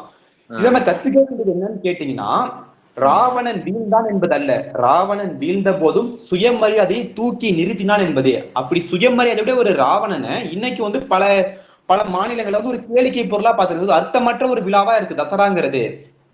அப்படி இருக்கப்ப அந்த பண்டிகைகள்லாம் செலவு பண்ண வேண்டிய செலவு வந்து எப்படி வந்து ஒரு நியாயமான ஒரு செலவா இருக்கும்? எப்படியா நியாயமான செலவு கேட்கிறாருல? ஒரு ராமாயணத்தை முழுமையா அதோடைய கதையை படிங்கய்யா, அது என்ன நடந்ததுன்னு தெரிஞ்சுக்கிட்டு அப்புறம் பண்டிகையை கொண்டாடலாமா வேண்டாமான்னு முடிவு பண்ணுங்கய்யா அப்படின்னு கேட்கிறாருல்ல. இப்ப ஊருக்கு போறதா சந்தோஷம் சொல்றாங்க, ஊருக்கு போறதே மிகப்பெரிய ஒரு வருத்தமா இருக்கு. இப்ப இந்த நேரத்துல நம்மள மகிழ்ச்சியா இருக்கும், ஆனா இந்த நேரத்திலையும் எத்தனையோ பேருந்து ஓட்டுநர்கள், எத்தனையோ காவல்துறை அதிகாரிகள் அவங்களுடைய சொந்த வீட்டுல போய் தீபாவளி ரொம்ப வருத்தத்துல இருக்காங்க. அவங்களுக்கு தீபாவளி வந்து ஆசை இல்லையா? அவங்களாம் வந்து ஒரு ஏக்கம் இல்லையா? இதான் காரணம் யாரு? நம்ம தானே. அப்படி இருக்கிற பண்டிகைகள் எல்லாத்தையும் முழுமையா கிடைக்கிறது இல்லையே, ஒரு தட்டப்பட்ட மக்களுக்கு தானே கிடைக்குது. ஒரு காவல்துறை அதிகாரி வீட்டுல போய் தீபாவளி என்ன தப்பு? ஏன் அவங்களும் ஆசை பாசம் இருக்கவே இல்லையா? அவர் காவல்துறை அதிகாரி தான் தன்னுடைய ஆசை பாசத்தை திறந்துதான் ஆகணும். இருந்தாலும் ஒரு மனசாட்சின்னு ஒண்ணு வேணாமா? நெஞ்சில ஈரங்கிறது ஒண்ணு வேணாமா? ஏன் அவங்க எல்லாம் கொண்டாடவே வேணாமா பண்டிகைய? இதுக்கெல்லாம் காரணம் நம்ம வந்து படையா ஊருக்கு போறதுனால அவங்களால கொண்டாட முடியல. பல திருட்டு நடக்கும், பல விதமான ஒரு அக்கிரமம் நடக்கிறதுனால நம்முடைய குடும்பத்தை எல்லாத்தையும் மறந்து வந்து இன்னைக்கு வந்து பணி செஞ்சிருக்காங்க. தீபாவளிக்கு பார்த்தா கண்டிப்பா வாகன நெரிச்சல்ல தன்னுடைய அந்த சீருடைய போட்டே உள்ளுக்குள்ள அவ்வளவு புழுக்கமா இருக்கும். அப்படி இருந்தும் தன்னுடைய குடும்பம் தான் இன்னைக்கு உழைச்சிக்கிட்டு இருக்காங்க, தன்னுடைய நாட்டுக்காக உழைச்சிட்டு இருக்காங்க, மணிக்கு தன்னுடைய நாட்டுக்கு இன்னைக்கு உழைச்சிட்டு. அப்படி தீபாவளி முழுமையா கிடைக்காதப்ப எப்படி இன்றைய கால பண்டிகைகள் அனைவருக்கும் செலவுகள் அனைவருக்கும் தேவையானதை எப்படி கூற முடியும்? நான் பார்த்து கேட்கிறேன். அதே மாதிரி இன்னொருத்தவங்க சொன்னாங்க வந்து, நாங்க வந்து தேன் சொட்ட சொட்ட சாப்பிடுவோமா? அது சாப்பிட்டு பார்த்தா தான் தெரியும் தேன் சொட்டுதான் இல்ல வாயிலிருந்து நுரத்தடுதான்னு தெரியல. இதே மாதிரி மருத்துவத்துறை நிறைய பேர் இருப்பாங்க. மருத்துவத்துறை இந்த தீபாவளி அன்னைக்கு ஒரு முறையான விடுமுறை கிடைக்காது. ஏன் தெரியுமா? அதாவது இந்த தீபாவளிக்கு நிறைய பட்டாசு வெடிதான் சில வெடிச்சு சில குழந்தைகள்லாம் வந்து தீ காயத்தோட குழந்தைங்க வந்து மருத்துவமனைக்கு வருவாங்க. அப்படி இருக்கிறப்ப வந்து அவங்க மருத்துவம் பக்கத்துல அவங்களுடைய குழந்தை, அந்த மருத்துவர் மட்டும்தான். அவங்க குழந்தைக்கு வந்து அவங்க கூட தீபாவளிக்கு ஒன்றும் ஆசை இருக்கும். ஆனா இவங்கள மாதிரி சில ஆடம்பரமா கொண்டாடணும், ரொம்ப வந்து மகிழ்ச்சியா கொண்டாடணும் அப்படிங்கிற ஒரு எண்ணத்தால வந்து சில பேர் வந்து வெடிக்க தெரிய முறையான பாதுகாப்பையான வெடிச்சிட்டு இருப்பாங்க. அப்படி இருக்கிறப்ப வந்து அந்த மருத்துவ முறையா விடுமுறையே கிடைக்காது. அப்ப அவங்க எல்லாம் தீபாவளி கொண்டாடவே முடியறது இல்லையே. அப்படி இருக்கிறப்ப வந்து எப்படி வந்து தீபாவளி வந்து இன்றைய கால பண்டிகை வந்து செலவுகள் வந்து தேவையானதேன்னு பேச முடியும்? தீபாவளியே சிலது தேவையற்றதா போயிடுச்சு. அவங்களுடைய தொழிலாளி அவங்களுடைய இருக்கிற சூழ்நிலை தீபாவளி சிலது தேவையற்றதா போயிடுச்சு. அப்படி இருக்கிறப்ப வந்து தீபாவளி செலவுகள் எப்படி தேவையான கூற முடியும்? அதே மாதிரி இன்னொருத்தவங்க சொன்னாங்க வந்து, நாங்களாம் வந்து இல்லைன்னா வந்து சிவகாசி தொழில முடங்கி போயிடும். ஏன் அந்த சிவகாசியில இருக்கிற குழந்தைக்கும் வந்து இந்த வெடிக்கிற வயசு தானே, அந்த பலூன் இருக்கிற சிறுவனுக்கும் அந்த பலூனை பார்த்து விளையாடுகிற வயசு தானே, அந்த குழந்தைக்கும் அதே வயசு தானே. அப்படி இந்த நிலைமைக்கு தள்ளினது யாரு? ஒரு அரசு தானே, ஒரு முறையான வளமற்ற ஒரு அரசு தானே. அப்ப அந்த குழந்தையோட நிலைமை நீங்க யாரும் புரிஞ்சுக்க மாட்டீங்க. ஆகவே நடுவர் அவர்களே, இன்றைய கால பண்டிகை செலவுகள் தேவையற்றது. நீங்கள் நடுவர், அதே சமயத்தில் சக பேச்சாளர் என்று எங்களுக்கு தெரியும். அதால் தீர்ப்பை பார்த்து சொல்ல வேண்டும் என்று கூறி விடைபெறுகிறேன். நன்றி, வணக்கம். நிச்சயமாக தீர்ப்பை பார்த்து சொல்கிறேன். சிறப்பான கருத்துக்களை எடுத்து முன்வைத்திருக்கிறார்கள். புராண கதைகளிலிருந்து, நம்முடைய வரலாற்றிலிருந்து, நம்முடைய திருக்குறளிலிருந்து பல கருத்துக்களை எடுத்து முன்வைத்திருக்கிறார்கள். இப்பொழுது பட்டிமன்றத்தின் நிறைவு பகுதிக்கு வந்திருக்கிறோம். இரு அணிகளும் தங்களுடைய வாதங்களை தங்களுக்குரிய பாணிகளில் எடுத்து முன்வைத்தீர்கள். இன்றைய கால பண்டிகைகளில் அந்த செய்யக்கூடிய செலவுகள் தேவையானதா தேவையற்றதா அப்படின்னு பார்த்தோம்னா, இப்போ ஒரு 50 வருடங்களுக்கு முன்பு பண்டிகை காலங்கள்லாம் எடுத்து பார்த்தீங்கன்னா, எப்படா இந்த பண்டிகை வரும், எப்ப நம்ம இந்த நாட்களை கொண்டாடுவோம் அப்படின்னு எதிர்பார்த்து காத்திருப்பாங்க. அதுக்கான செலவுகளை செய்வதற்காக அந்த வருடம் முழுவதும் உழைப்பார்கள். அந்த பணத்தை எல்லாம் சேமித்து வைத்து அந்த பண்டிகை காலம் வரும் பொழுது குடும்பத்திற்கான தேவையான பொருட்கள், ஆடைகள், இனிப்புகள், என்ன பொருட்கள் தேவையோ அந்த பண்டிகையை ஒட்டி அது வாங்குவாங்க. வாங்கி ஒரு மகிழ்ச்சின்னா, ஒரு சந்தோஷம்னா, அந்த வருடம் முழுவதும் கவலைகள் இருந்தாலும் அந்த ஒரு நாள் அந்த கவலைகள் எல்லாம் எங்கே போனது என்று தெரியாத வண்ணம் அந்த குடும்பமும் அந்த மக்களும் மகிழ்ச்சியாக இருந்தார்கள், கொண்டாடினார்கள். இப்பொழுது இன்றைய காலகட்டத்தில் பார்த்தோம் என்றால், பணம், அதற்கான வசதி வாய்ப்புகள் மக்களிடத்திலே ஒரு 70% எல்லாரும் அந்த நிலையை எட்டி விட்டார்கள். அதற்கான வசதி வாய்ப்புகள் கிடைத்து விட்டது. ஆனால் மகிழ்ச்சியாக இருக்கிறார்களா, சந்தோஷமாக இருக்கிறார்களா என்று பார்த்தால் அன்றைக்கு இருந்த மகிழ்ச்சியை விட இன்றைக்கு சற்று குறைவாக தான் இருக்கிறார். அப்படி இருக்கிற காரணத்திற்காகவே பண்டிகையை கொண்டாடவே வேண்டாமா என்று யாராவது கேட்பார்களே. ஆனால் பண்டிகை என்பது கொண்டாடுவதற்கு தான். ஒவ்வொரு பண்டிகைகளும் நம்முடைய வரலாற்றை, கலாச்சாரத்தை, பழக்க வழக்கங்களை, நம்முடைய முன்னோர்கள் கடைபிடித்து வந்தவற்றை எல்லாம் கொண்டாட வேண்டும், அதையெல்லாம் மகிழ்ச்சியாக நாம் அனுபவிக்க வேண்டும் என்பதற்காக தான் இந்த பண்டிகைகள் எல்லாம் கொண்டாடப்படுகிறது. இதுக்கு செய்யற இன்றைய செலவுகள், அன்னைக்கு அந்த பண்டிகையை கொண்டாடுறதுக்காகவே பல சேமிப்புகளை செய்து வைத்து அவர்களுக்கான தேவைகளை பூர்த்தி செய்து கொண்டார்கள். ஆனா இன்றைய காலகட்டத்தில் பார்த்தால் அந்த தேவைகளை பூர்த்தி செய்வது போய் இன்றைக்கு அதையும் தாண்டி பக்கத்து வீட்டுக்காரர்கள் 1000 ரூபாய்க்கு புடவை வாங்கினால் நாம் 1500 ரூபாய்க்காவது வாங்க வேண்டும் என்று தனக்காக வாழ்ந்ததும் தான் மகிழ வேண்டும் என்ற நிலை மாறி பக்கத்து வீட்டுக்காரர்களை விட தான் ஒருபடி மேலே இருக்கிறனா என்று பார்க்கக்கூடிய ஒரு நிலையாக மாறிவிட்டது. அது உள்ளபடி ஒரு இடத்திலே வருத்தப்பட வேண்டியதாக இருக்கிறது. இன்னொரு பக்கம் பார்த்தீங்கன்னா, இந்த பண்டிகை காலங்கள் என்பது எல்லோரையும் மகிழ வைக்கிறது. இன்றைக்கு பக்கத்து வீட்டுக்காரர்களுக்கு இனிப்புகள் வழங்குவதாக இருந்தாலும் சரி, அல்லது மாற்று மதத்து நண்பர்களிடம் தங்களுடைய இனிப்புகளை வழங்குவதும், அவர்கள் ரமலான் பண்டிகைகளுக்கு இஸ்லாமிய தோழர்கள் பிரியாணி வழங்குவதும், கிறிஸ்துமஸ் பண்டிகைக்கு கிறிஸ்துமஸ் தோழர்கள் அவர்கள் கிறிஸ்துவ தோழர்கள் கேக் வழங்குவதும், இப்படி தங்களுடைய பண்டிகைகளை, தங்களுடைய உணவுகளை பரிமாறுவதன் மூலம் மனமகிழ்ச்சி அடைகிறார்களே. இந்த செலவுகள் எல்லாம் ஒரு பக்கம் தேவையான செலவுகளாக தான் இருக்கிறது. இன்னொரு பக்கம் இன்றைய பண்டிகைகள் எல்லாம் ஒவ்வொருவரும் தங்களுடைய வேலை சுமையை, வேலை வலுவை மறந்து உடைய குடும்பங்களோடு இணைந்து செல்லக்கூடிய ஒரு பாலமாகவும் இந்த பண்டிகை காலங்கள் என்பது விளங்குகிறது. இங்கே பேசிய இரு அணிகளும் அவர்கள் எடுத்து வைத்த கருத்தை முத்தாய்ப்பாய் பார்க்க வேண்டும் என்றால், தேவையானதே என்று சொன்னவர்கள் எல்லாம் அவர்கள் மனம் மகிழ வேண்டும், ஒரு வாழ்வு செழிக்க வேண்டும், ஒரு வாழ்விலே பல துன்பங்களையும் துயரங்களையும் மறந்து இன்பமாக இருக்கக்கூடிய ஒரு மருந்தாக தான் பண்டிகை காலங்கள் விளங்குகிறது அப்படின்னு சொன்னாங்க. இந்த பக்கம் எதிரணியில தேவையில்லைன்னு சொன்னதுக்கான காரணங்கள் என்னன்னு பார்த்தோம்னா, அது ஒரு ஆடம்பர செலவாக போய்விட்டது.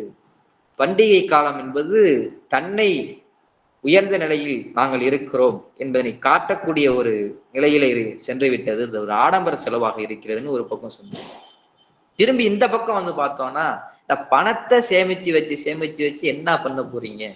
நம்ம பிறக்கும் போது எதை கொண்டு வந்தோம், இறக்கும் போது எதை கொண்டு செல்ல போகிறோம், அதனை எண்ணி பார்க்க வேண்டும். ஏன்னா இந்த பணத்தை வச்சுக்கிட்டே அப்படியே பணமா அடுக்கிக்கிட்டே போனா உணவு சங்கிலின்னு சொன்ன மாதிரி அது கரையான் முடிச்சு கடைசியில காணாமல் தான் போகுமே தவிர, அதனால் நாம் பெற்ற மகிழ்ச்சி என்ன, நாம் பெற்ற இன்பம் என்ன, நாம் அனுபவித்தது என்ன? அதெல்லாம் ஒரு பாடல் ஒன்று இருக்கிறது.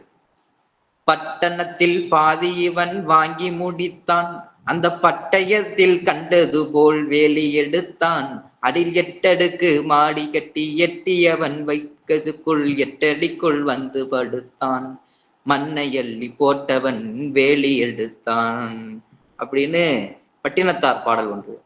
அந்த பாடல்ல என்ன சொல்றாங்கன்னா, பணம் சேமித்து வைத்தான், 8 அடுக்கு மாளிகை கட்டி அதிலே போய் குடியேறலாம் என்று போகிற நேரத்திலே வயது மூப்பின் காரணமாக மரணம் அடைந்தான், மண்ணுக்குள்ளே வந்து புதைந்தான், மண்ணை அள்ளி போட்டவன் வேலி எடுத்தான் அந்த வீட்டிற்கு என்று வரும். அவர் அனுபவித்தது என்ன? தன்னுடைய வாழ்க்கையிலே பிறப்பது ஒரு முறைதான், வாழப்போவது ஒரு முறைதான், இறக்கப் போவது ஒரு முறைதான். இடைப்பட்ட அந்த வாழ்க்கையிலே நாம் பெற்ற இன்பம், நாம் அனுபவித்தது என்ன என்பதை எடுத்து வைத்தார். பணமாவே வச்சுக்கிட்டு இருந்தா என்ன ஐயா? மகிழ்ச்சி தானே வேணும், சந்தோஷம் தானே வேணும். வாழ்க்கை என்பதை வாழ்வதற்கு தானே, வருத்தப்பட்டு கொண்டே இருப்பதற்கு அல்லவே அப்படின்னு அந்த பக்கம் சொன்னாங்க. இந்த பக்கம் அதுக்கு பதிலா என்ன சொன்னாங்க? வெறும் சந்தோஷமாவே இருந்துட்டு போயிட முடியாது, வாழ்க்கையை வாழ வேண்டும் என்று சொன்னால் பணத்தை சேமித்து வைத்துக் கொண்டிருந்தால்தான், தேவையான செலவுகளை மட்டும் செய்தால்தான் இந்த வாழ்க்கையை இன்பமாக வாழ முடியும் அப்படின்னு அந்த பக்கம் சொன்னான். திரும்பவும் இந்த பக்கம் தேவையே நம்முடைய பண்டிகை கால செலவுகள் தேவையானதுன்னு சொல்றது இந்த பக்கம் வந்து பார்த்தா, ஊர் கூடி தேர் இழுக்க வேண்டும், எல்லோரும் சேர்ந்து மகிழ்ச்சியாக இந்த பண்டிகைகளை கொண்டாட வேண்டும் அப்படின்னு அந்த பக்கம் சொன்னாங்க. அதுக்கு பதிலா இந்த பக்கம் பார்த்தோம்னா, நான் வழக்கறிஞருங்கிற காரணத்திற்காக ரெண்டு பக்கமும் சொன்ன ஆதாரங்களை அடிப்படையாக வைத்துதான் நான் தீர்ப்பை வழங்கப் போகிறேன். அதுக்காக தான் அடுக்கி கொண்டு வருகிறேன் ரெண்டு பக்கம் என்ன சொன்னாங்கன்னு. இவங்க அதுக்கு என்ன சொன்னாங்கன்னா, ஒரு எஸ்ஐயால, ஒரு போலீஸ்காரரால இந்த பண்டிகைகளை கொண்டாட முடியவில்லையே, ஒரு மருத்துவரால இந்த பண்டிகைகளை கொண்டாட முடியவில்லையே, பொங்கல் பண்டிகைனா எல்லோரும் கொண்டாடுகிறார்கள், ஆனால் விவசாய பெருங்குடி மக்கள் இந்த பொங்கலையும் கொண்டாட முடியாத சூழ்நிலையில இருக்கிறார்களே. இது ஒரு பாட்டு ஒண்ணு இருக்கும், ஆடு வயிறுக்கு மேஞ்சிருக்கு, மாடு வயிறுக்கு மேஞ்சிருக்கு, ஆட்டையும் மாட்டையும் மேய்ச்சவன் வயிறு ஆழ இலைய போல காஞ்சிருக்கும். அது என்னன்னா, ஆடு மாடும் வயிறுக்கு ஃபுல்லா மேய்ஞ்சிருக்கும் உணவு, ஆனா அந்த ஆட்டையும் மாட்டையும் மேய்ச்ச அந்த ஏழை விவசாயியின் வயிறு ஆழ இலையை போல காய்ந்திருக்கும்னா, ஆழ மரத்துடைய இலையை, காய்ந்த இலையை எடுத்து பார்த்தால் இந்த பக்கத்துல இருந்து அந்த பக்கம் என்ன இருக்குன்னு அப்படியே சுலபமா தெரியும். அந்த அளவிற்கு இந்த ஆலமரத்தின் இலையை போல ஒரு ஏழை விவசாயியின் வயிறு காய்ந்திருக்கிறது அப்படின்னு ஒரு பாடல் வரும். அது மாதிரி விவசாயிகளுக்கு அந்த பண்டிகைகள் இல்லையே அப்படின்னு இந்த பக்கம் அதற்கு பதில் சொன்னாங்க. அதுக்கு திரும்பவும் பண்டிகை கால செலவுகள் தேவையானதே அப்படின்னு வந்து பார்த்தோம்னா, அதுக்கு திருவள்ளுவர் சொன்னதெல்லாம் சொன்னாங்க. விருந்தோம்பல், உடைய உறவினர்கள் வீட்டிற்கு வருகிறவர்களை அவர்களை மகிழ்விக்க வேண்டும், அவர்களுக்கு தேவையானவற்றை செய்து கொடுக்க வேண்டும் அப்படின்னு அந்த பக்கம் சொன்னாங்க. அதுக்கு பதில் எந்த பக்கம் வந்தா, கொடுக்குறோம் ஐயா, கொடுத்தா அதுல உப்பு இல்லை உரப்பு இல்லைன்னு சொல்லிட்டு ஒரு சண்டையை கிளப்பிட்டு போயிடுறாங்களே தவிர அதனால மகிழ்ச்சி கிடைக்கல, ஒரு பிரச்சனை தான் உருவாகுது அப்படின்னாங்க. திரும்பவும் அந்த பக்கம் தேவையானதே செலவுகள் அப்படின்னு சொல்றத பார்த்தோம்னா, உறவுகளும் சொந்தங்களும் பந்தங்களும் ஒன்றாக கூடியிருந்து மகிழும் ஒரு பண்டிகை திருவிழாவானது, அதிலே செய்யக்கூடிய செலவானது ஒரு பெரிய செலவு கிடையாது. அன்புதானே எல்லாமே, மகிழ்ச்சி தானே எல்லாமே. இந்த மகிழ்ச்சியை பெறுவதற்கு இந்த உலகத்தையே ஈடாக கொடுத்தாலும் அதற்கு இணையாகாது அப்படின்னு சொன்னாங்க. இந்த பக்கம் பார்த்தா உலகத்தையே கொடுத்தாலும் ஈடாகாதுன்னு சொல்றாங்க. ஆனா இந்த பண்டிகை காலங்களிலே பண்டிகையை கொண்டாடுகிறோங்கிற பேரில் இந்த உலகையே வந்து சீரழிச்சு கொண்டிருக்கிறார்கள். விநாயகர் சதுர்த்தி பட வேண்டிய ஒரு விழாதான், மாற்று கருத்தில்லை. ஆனால் அதிலே கொழுக்கட்டை செய்து ஒரு களிமண்ணை எடுத்து பிள்ளையாராக, ஒரு பழமொழி சொல்வார்கள், பிடித்து வைத்தால் பிள்ளையார், மண்ணை எடுத்து பிடிச்சு வச்சு மேல அருகம்பிள்ளையும் ஒரு சந்தன போட்டு குங்குமம் போட்டு வச்சா பிள்ளையார். ஆனால் இன்னைக்கு செய்யற பிள்ளையார்லாம் எப்படி இருக்கு? பிள்ளையாரா, பிள்ளையார் யார் இது பிள்ளையாரா அப்படின்னு கேட்கிற வகையில பிள்ளையார பார்த்தே ஒரு யாருப்பா இது அப்படின்னு கேட்கிற அளவுக்கு பிள்ளையார் சிலைகள் ஆகிவிட்டது. அதிலே ரசாயனங்கள் அது ஆற்றிலே கரைக்கப்படும் பொழுது மற்ற உயிரினங்களை பாதிக்கிறது என்று அதற்கு எதிர்மறையிலே இந்த செலவுகள் எல்லாம் தேவையற்றது அப்படின்னு சொன்னாங்க. இப்ப இந்த கருத்துக்களை எல்லாம் அடிப்படையாக வைத்து பார்த்து நிறைவாக இரண்டு அணியிலும் சொன்ன கருத்துக்களை சேர்த்து பார்த்தோம் என்றால், தேவையானதே என்று சொன்னவர்கள் எல்லாம் வெறும் நாணயங்கள் மட்டும் தேவையல்ல, சந்தோஷமும் மகிழ்ச்சியும் வாழ்க்கைக்கு தேவை என்று சொன்னார்கள். இவர்கள் பக்கம் பார்த்தால் நாணயமும் தேவை, மகிழ்ச்சியும் தேவை, இரண்டும் அளவாக தேவை என்று சொன்னார்கள். இரண்டையும் நான் இணைத்து வழங்கக்கூடிய தீர்ப்பு என்னவென்றால், தீர்ப்பு என்று நான் சொல்ல மாட்டேன், நான் வழக்கறிஞர் தான். என்னுடைய சார்பில் என்னோட பார்வையில் நான் சொல்ல விரும்புவது, இன்றைய கால பண்டிகை செலவுகள் தேவையானதா தேவையற்றதா என்று கேட்டால், தேவைக்கு ஏற்ப செலவு செய்யும் பொழுது அது மகிழ்ச்சி, தேவையை மீறி ஆடம்பரத்திற்கு செலவு செய்தார் அது அந்த குடும்பத்திற்கான வீழ்ச்சி என்று சொல்லி, எல்லோரும் மகிழ்ச்சியாக பண்டிகைகளை கொண்டாடுவோம். கொண்டாடுவதற்காக தானே பண்டிகைகள், ஆனா அதை தேவைக்கு ஏற்ப தேவையான செலவுகளை செய்து மகிழ்ச்சியோடு கொண்டாடுவோம் என்று கூறி வாய்ப்புக்கு நன்றி கூறி விடைபெறுகிறேன். நன்றி, வணக்கம். அடுத்ததாக நமது தமிழ் பேராய செயலர் முனைவர் ப. ஜெய்கணேஷ் ஐயா அவர்களை வாழ்த்துரை வழங்குமாறு அன்புடன் கேட்டுக்கொள்கிறேன். அனைவருக்கும் வணக்கம். எஸ்ஆர்எம் தமிழ் பேராயம் பாரிவேந்தர் மாணவர் தமிழ் மன்றம் ஒருங்கிணைத்த இந்த ஆற்றல் அரங்கம் என்பது மிக சிறப்பாக நடைபெற்றிருக்கிறது. உண்மையிலேயே பெருமகிழ்ச்சி. இந்த பட்டிமன்றம் ஒவ்வொரு எந்த காலத்தின் தேவையோ அந்த காலத்தின் தேவையை நிறைவேற்றுவதற்காக பல நேரங்களில் முன்வைக்கப்படுகின்ற ஒரு முக்கியமான வடிவமாக இந்த பட்டிமன்றம் தொடர்ச்சியாக இயங்கிக் கொண்டு வருகிறது. அந்த அடிப்படையில் இன்றைக்கு குறிப்பாக இந்த தீபாவளியை முன்வட்டி நம்ம இந்த பண்டிகை கால செலவுகள் தேவையா தேவையற்றதா என்கிற 2 தலைப்புகளில் மிக சிறப்பாக பேசிய அத்தனை பேரும் மிக சிறப்பாக பேசினார்கள். ஒவ்வொரு மாணவருக்குமே என்னுடைய மனமார்ந்த வாழ்த்துக்களை தெரிவித்துக் கொள்கிறேன். இந்த நிகழ்வை மிக சிறப்பாக நடுவராக இருந்து ஒருங்கிணைத்த தம்பி வழக்கறிஞர் ராகுல்நாத் அவர்களுக்கு என்னுடைய மனமார்ந்த வாழ்த்துக்களையும் நன்றியையும் தெரிவித்துக் கொள்கிறேன். இவ்வளவு நேரம் நானும் கிட்டத்தட்ட 2.25 மணில இருந்து நானும் கேட்டுட்டு இருக்கிறேன். சலிப்பே இல்லாம ஒவ்வொருத்தருடையும் அவருடைய பார்வையிலிருந்து ரொம்ப அழகான பல்வேறு கருத்துக்களை முன் வச்சிங்க. இதுக்குள்ள என்ன அப்படின்னா, ஒரு மாணவருடைய பல்வேறு வாசிப்பு சார்ந்த சிந்தனை மரபுகள் வெளிப்படுவது, அதோடு அந்த மாணவருடைய பார்வைகள், இந்த பர்ஸ்பெக்டிவ் அப்படின்னு சொல்லுவோம், ஒவ்வொருத்தருடைய பர்ஸ்பெக்டிவும் அது எப்படி வெளிப்பட்டுச்சு அப்படின்றத ஒவ்வொருத்தருடைய பேச்சுல இருந்தும் நம்ம தெளிவா தெரிஞ்சுக்க முடிந்தது. ஏன்னா பொதுவா இளைஞர்கள் அப்படின்னாலே இன்னைக்கு அவங்க பொதுவா சமூகத்தின் மேல அக்கறை இல்லை, சமூகம் சார்ந்த சிந்தனை இல்லை என்கிற பதிவுகள் எல்லாம் நமக்கு பொதுவா முன்வைக்க கொடுக்கிற கருத்துக்கள். ஆனா அதெல்லாம் உடைச்சு எங்க எல்லாருக்கும் ஒரு பார்வை இருக்கு, எங்க எல்லாருக்கும் ஒரு சமூகம் சார்ந்த சிந்தனை இருக்கிறது அப்படின்றது ரொம்ப தெளிவா இங்க பேசிய ஒவ்வொருத்தருமே ரொம்ப அழகா சொல்லியிருந்தீங்க, விவாதத்தை முன் வச்சிருந்தீங்க. ஒவ்வொருத்தரும் முடிக்கிறப்ப நடுவருக்கு ரொம்ப ஒரு சரியான அழுத்தத்தை கொடுத்தீங்க. ஐயா, தீர்ப்பு எங்கள் பக்கமே அப்படின்னு சொல்லக்கூடிய ஒரு இதையும் நல்லா கொண்டு போனீங்க. ரொம்ப சிறப்பா இருந்துச்சு. ராகுல்நாத், மனமார்ந்த வாழ்த்துக்கள்ப்பா. ரொம்ப சந்தோஷம். ரொம்ப சிறப்பா இருந்துச்சு. ராகுல் ரொம்ப அழகா அதை ஒருங்கிணைச்சிங்க. ஒவ்வொருத்தரும் பேசுறப்ப அது அழகா கொண்டு போனீங்க. அதனால மனமார்ந்த வாழ்த்துக்களை ஒவ்வொருத்தருக்குமே நான் தெரிவிச்சுக்கிறேன். எப்பயுமே தமிழ் பேராய நன்றி ராகுல். தமிழ் பேராய தலைவர் முனைவர் கலைமாமணி கருநாகராசன் ஐயா அவர்களுக்கும் இந்த நேரத்தினுடைய மனமார்ந்த நன்றியை தெரிவித்துக் கொள்கிறேன். தமிழ் பேராயத்தின் ஒருங்கிணைப்பாளர் முனைவர் பாலசுப்ரமணிய ஐயா அவர்களுக்கும், இணை ஒருங்கிணைப்பாளர் முனைவர் ரஞ்சன் அவர்களுக்கும் என்னுடைய மனமார்ந்த வாழ்த்துக்களையும் நன்றியும் தெரிவித்துக் கொள்கிறேன். உண்மையிலுமே இந்த பண்டிகை நம்ம எல்லாருக்குமே ரொம்ப சிறப்பான ஒரு தருணம். நமக்கு தேவையற்றது என்பதை தாண்டி நம்ம இந்த வாழ்க்கையை மகிழ்ச்சியாக வைத்துக் கொள்வது, அது அவரவருடைய சூழல் சார்ந்தது என்கிறதையும் நம்ம மனசுல வச்சுக்கிட்டு நம்ம இந்த வாழ்க்கையை மகிழ்ச்சியா கொண்டாடுவோம் என்று ஒவ்வொருத்தருக்குமே என்னுடைய மனமார்ந்த வாழ்த்துக்களை தெரிவித்துக் கொள்கிறேன். மாணவர் மன்ற ஒருங்கிணைப்பாளர் தயாவுக்கும் மற்றும் அனைத்து மாணவ அமைப்பாளர்களுக்கும் என்னுடைய மனமார்ந்த வாழ்த்துக்களை தெரிவிக்கிறேன். பங்கேற்பாளர்களாக பங்கேற்ற அனைவருக்கும் என்னுடைய நன்றியும் வாழ்த்துக்களும். அனைவருக்கும் இனிய தீபாவளி நல்வாழ்த்துக்கள். நன்றிக்கா. மிக்க நன்றி ஐயா. நிகழ்ச்சியின் நிறைவாக நமது பாரிவேந்தர் மாணவர் தமிழ் மன்றத்தின் ஒழுங்காற்று குழு தலைமை ஒருங்கிணைப்பாளர் ரா யோகித் அவர்களை நன்றி உரை வழங்குமாறு அன்புடன் கேட்டுக்கொள்கிறேன்.